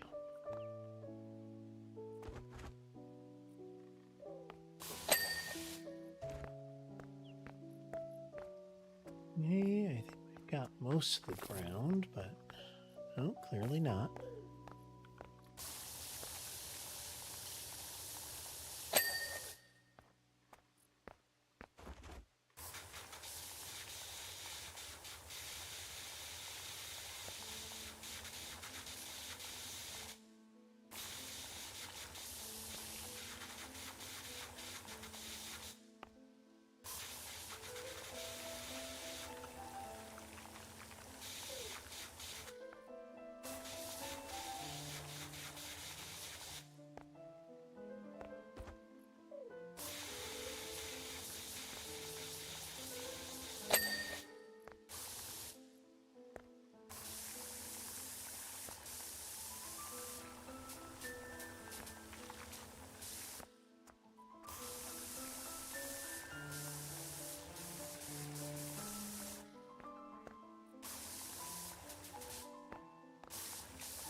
It's still fun how the variety of crossovers they've had in Powerwash.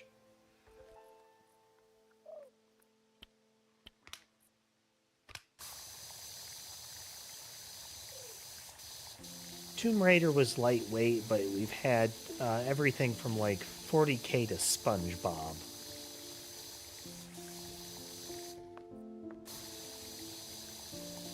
All of them with comparable effort, except for Tomb Raider. Tomb Raider one largely felt phoned in.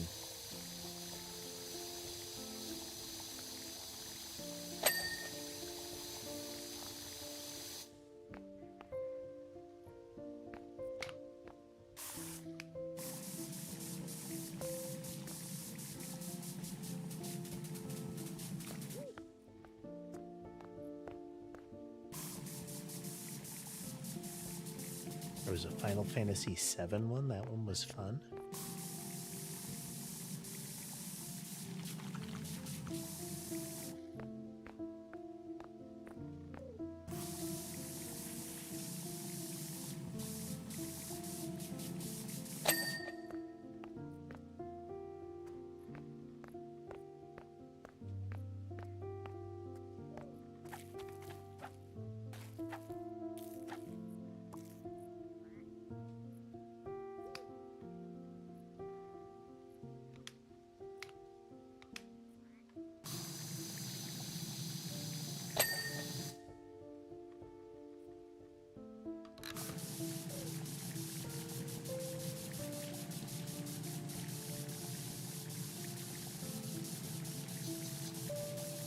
Tree trunks.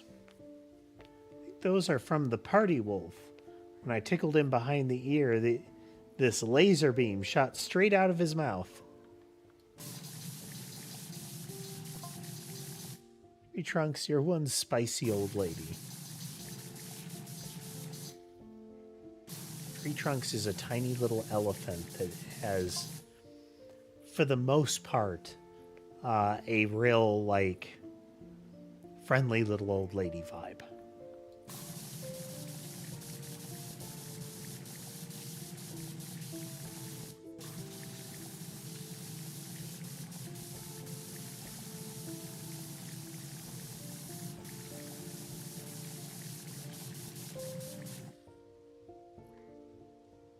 He gets a couple of storylines, one of which is quite horrifying, in which she takes a bite of a crystal apple and becomes transformed into kind of a otherworldly entity.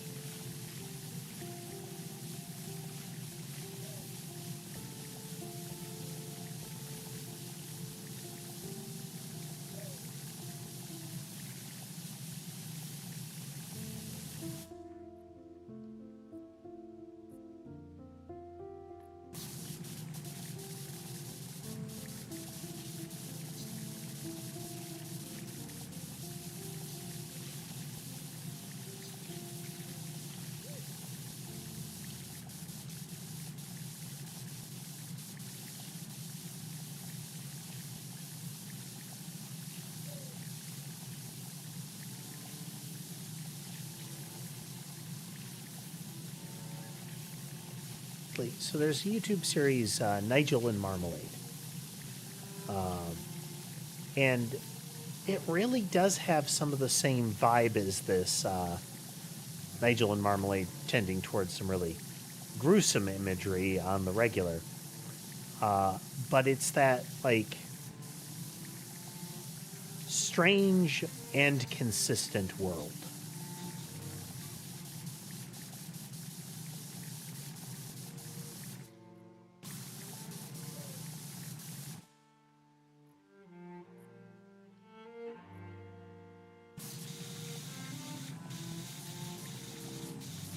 Like, things are weird, but that's how it works in this world. And not in a, like, Gold and Silver Age comics way.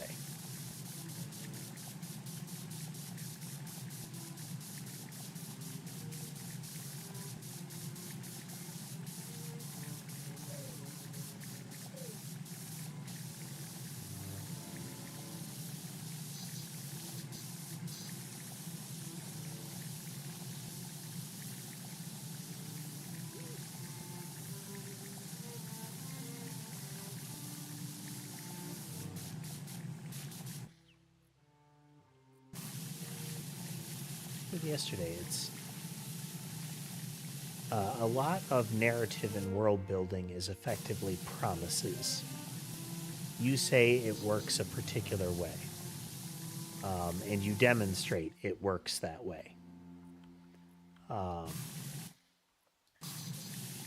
And then it's, if it keeps working that way, you're keeping the promise. If suddenly it very much doesn't work that way, and you don't properly justify it, then you have a problem. Then you have like a legitimate flaw in your world building. Will it entirely ruin your narrative? No. And as much as people malign it, a retroactive continuity situation where, like, as of right now, that thing didn't really happen that way, can be useful. Sometimes you can't really talk your way out of a problem that you created earlier. And so what you'll get is a, let's all just kind of ignore that that happened, agreement between the author and the audience. And that can work. That can work as well, but that is a strain on that trust relationship.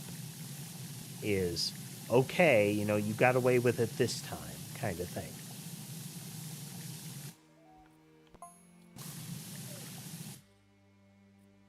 He was trying to get a wish. I think he was trying to get a wish out of him, referring to Gunter interacting with the party god. Party god was about to grant it, too, till Tree Trunks turned up and put the moves on him.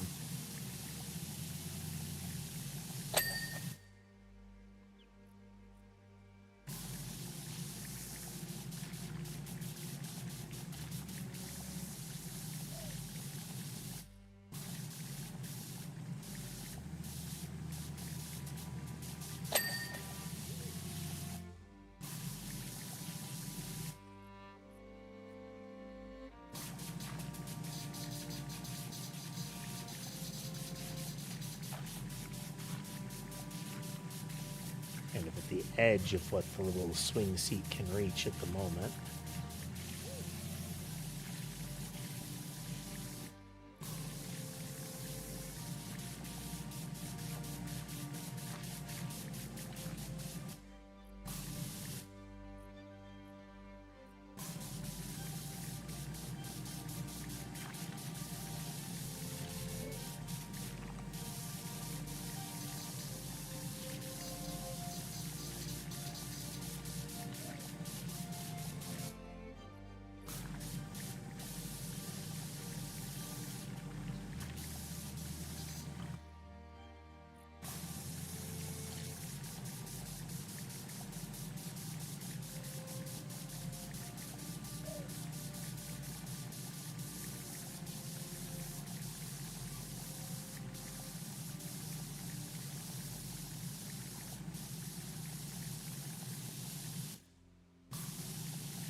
Okay.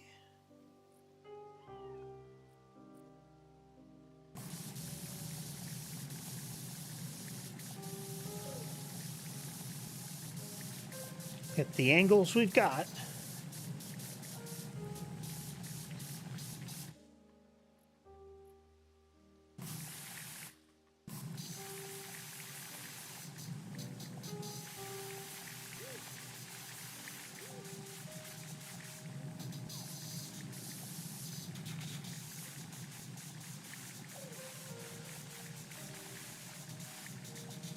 Very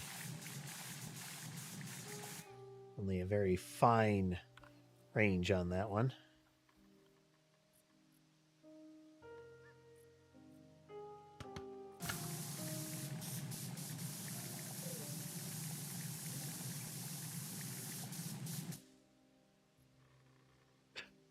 Just hovering in the air there.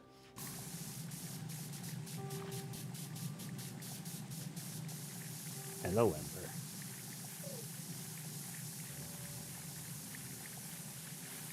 Become kind of a pattern of hers, as I'll hear her playing or, trying to kill the TV birds for a bit, and then she will trot over and sit on my shoulder for a little bit. The mighty huntress needs to cool down a little bit.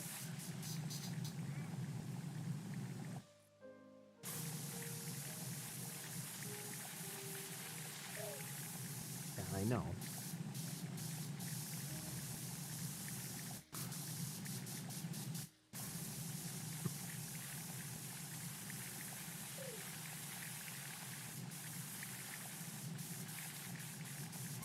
Less talking, more petting.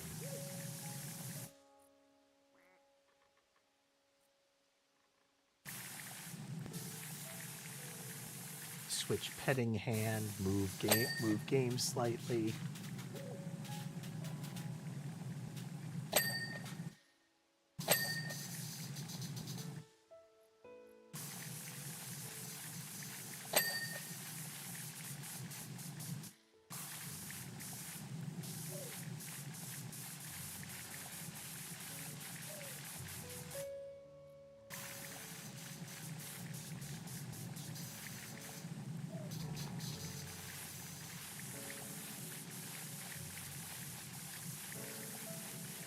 One of the episodes they are called because of this bridge. They introduced just a weird concept where it's raining knives. And it seems that that's a thing that just kind of happens, you know? It's a thing we have to deal with.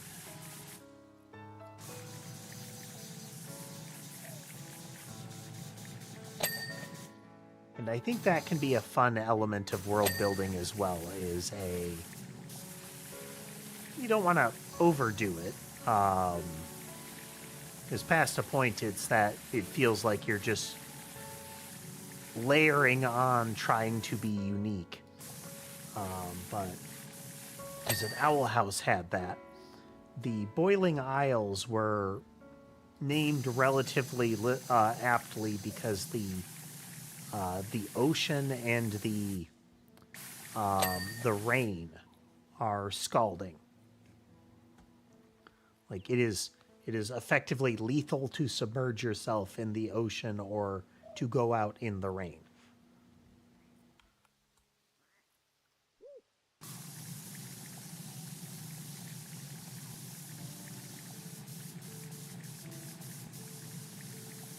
Now, do they go into depth about it? Not really, but it does create an interesting ecology to deal with.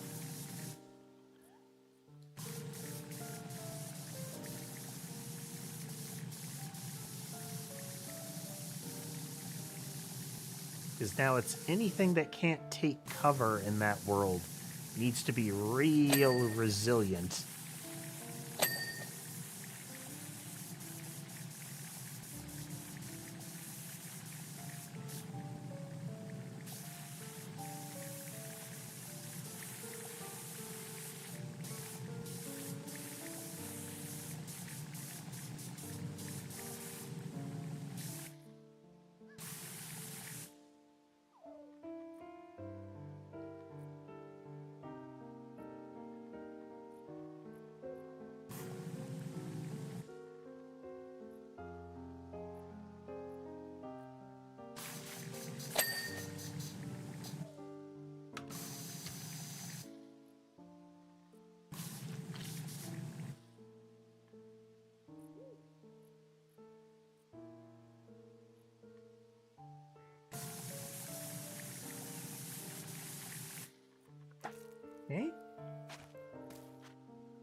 Hello, Sammy. Double cat.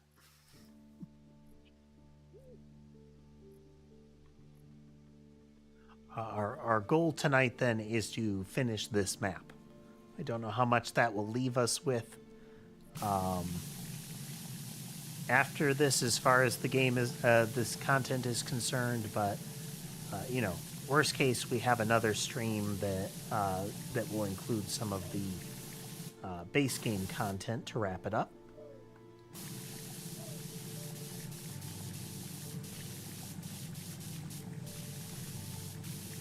We'll go from there, but oh boy, this has been a big map.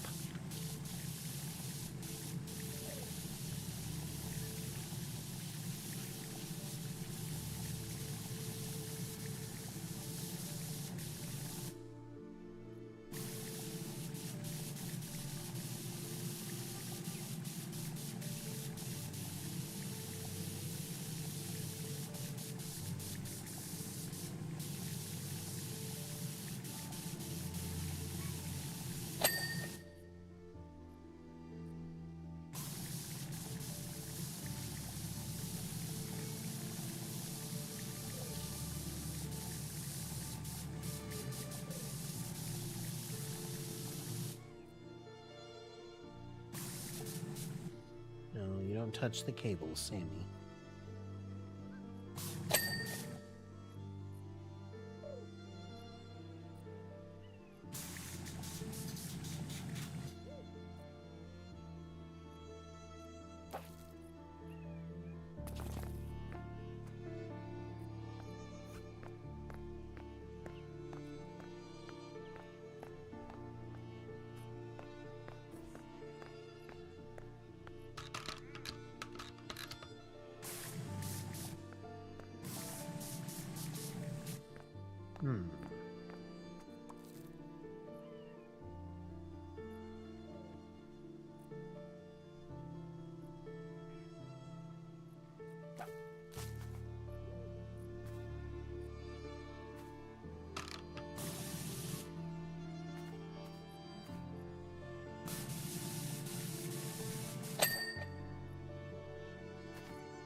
Stretchy sound. Treehouse job reach max height on the Jake scissor lift.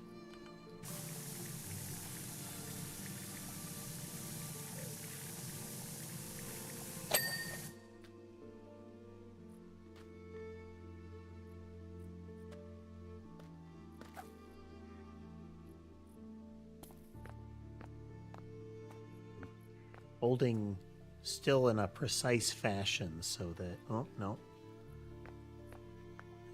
I shifted too much. Amber noticed.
We're actually getting some good use out of this swing.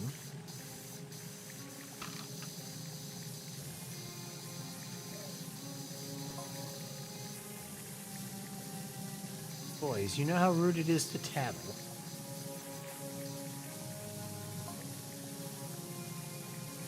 I was just trying to give him a piece of my apple pie, that's all.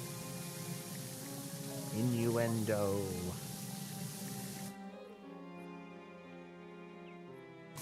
I'm hungry, and you know I always cook extra. Tree Trunks is initially introduced in that she is a cute little old lady elephant, a tiny little elephant creature that likes to bake apple pie in her little orchard in the middle of the woods.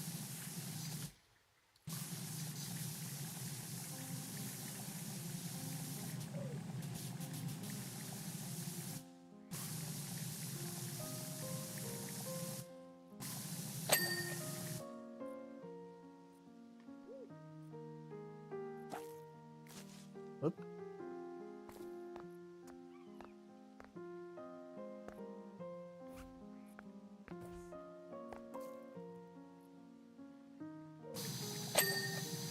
Was hoping to get away with hopping over there. 91%.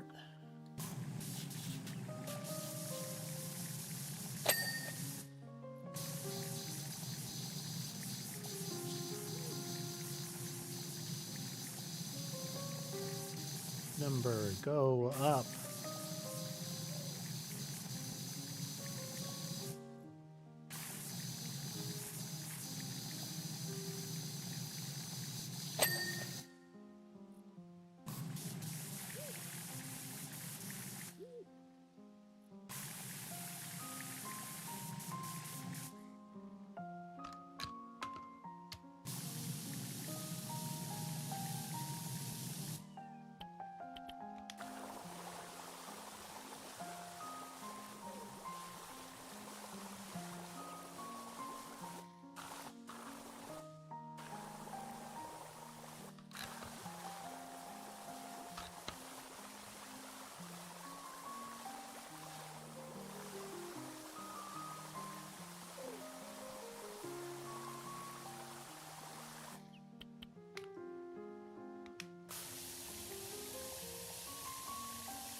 Okay.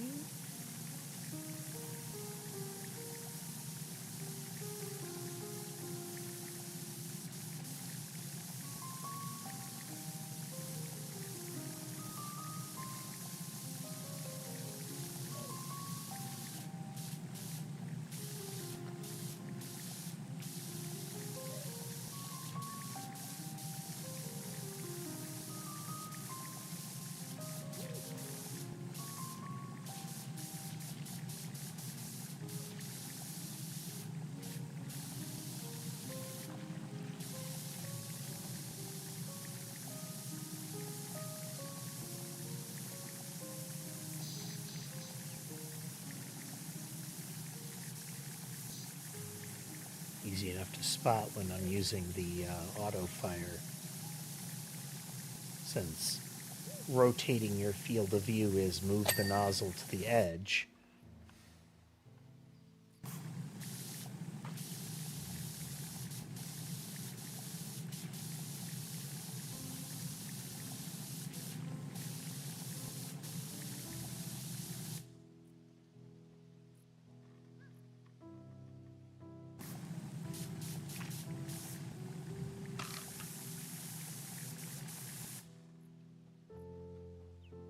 Sammy has noticed the screen.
There we go.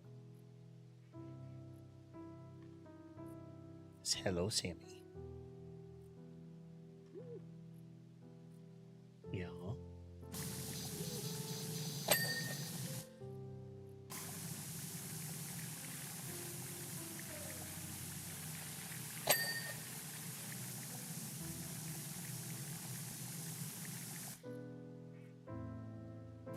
There's another place I can put this.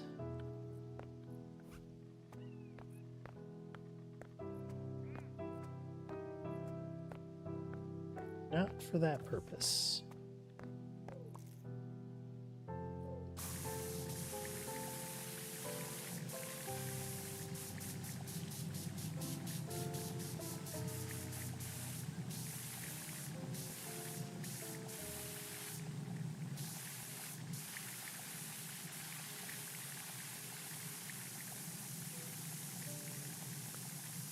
It's the angle we've got.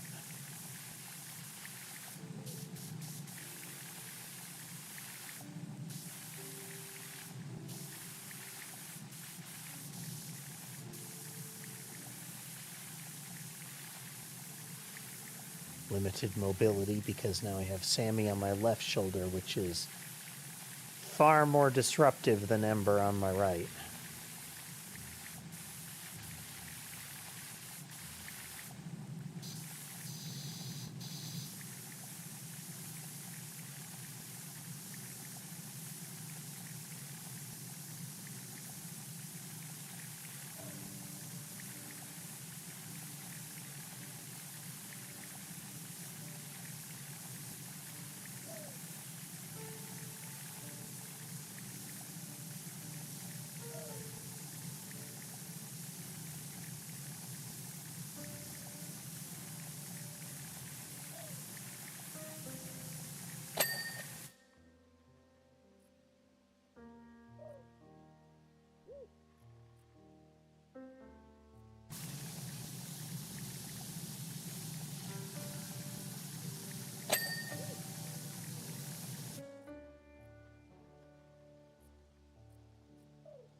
Oof.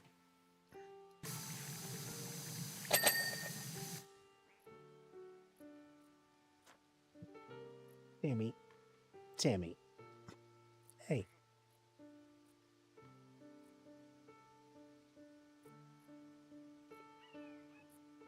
Yeah.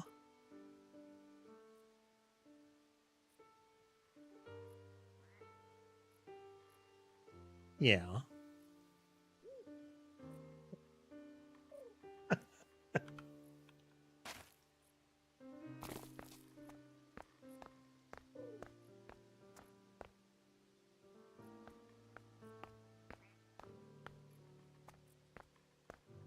It's going to be the best way to get to that one.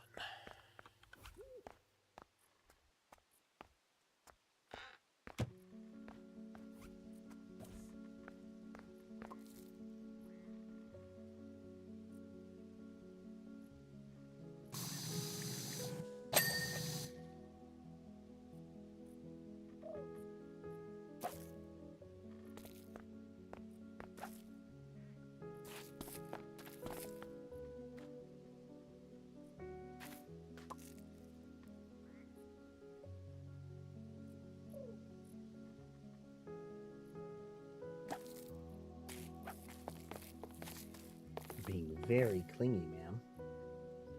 Come here. Come here. Yeah. Come here.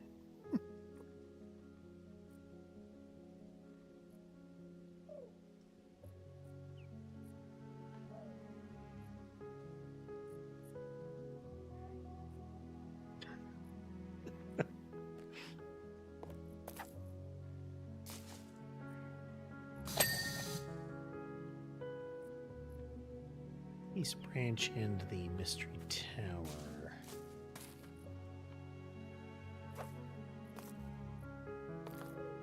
You can see it there.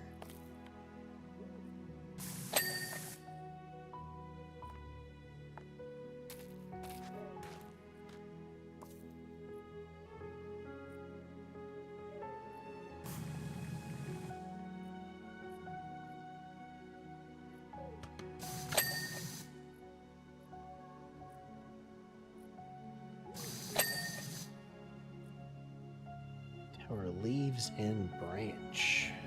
Are there.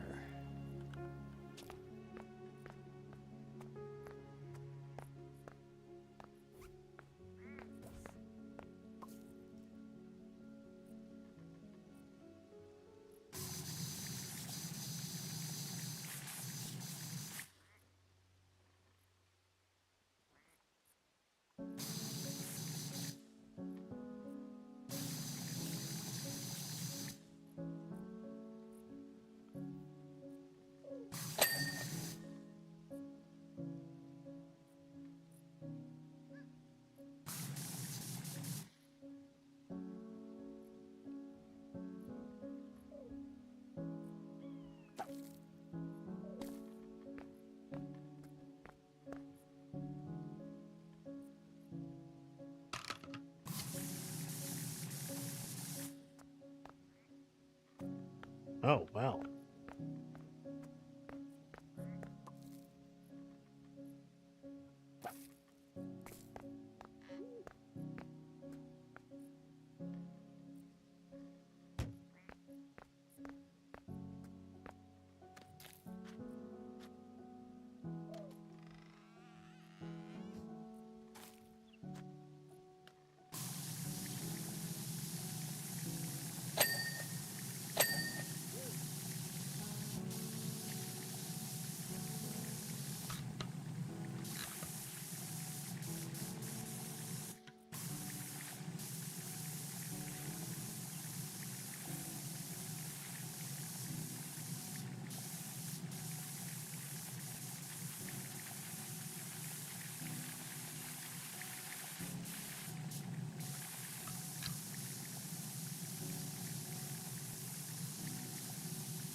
Wow.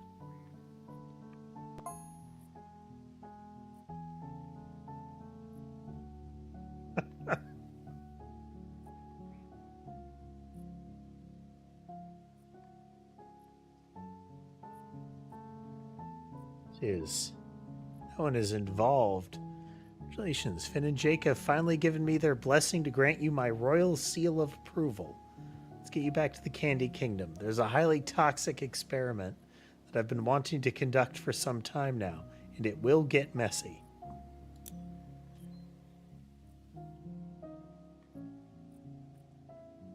And that was it. That was the end of the Adventure Time one. That was just them tailing into, essentially, and now I'm going to have you wander around in my labs. Very nice, very nice. Yep, that button and that button. Good times, folks, good times. That does mean next time we fire up Powerwash, it will be the post-game content, the Caldera Chronicles, or whatever it's called here. Yes, Caldera Chronicles. So we'll see about that, but the next game that we schedule will likely end up being something completely different then. I've got a pile of them that I need to get through, so I'll rummage around and pick one out. It'll be a surprise. But with all that said, folks, I hope you had a good time watching with us today. If you like what you saw and would like to see more, remember to like, follow, subscribe, comment. All of that stuff helps the channel grow. And with that, I hope the rest of your day is good, and I'll see you next time.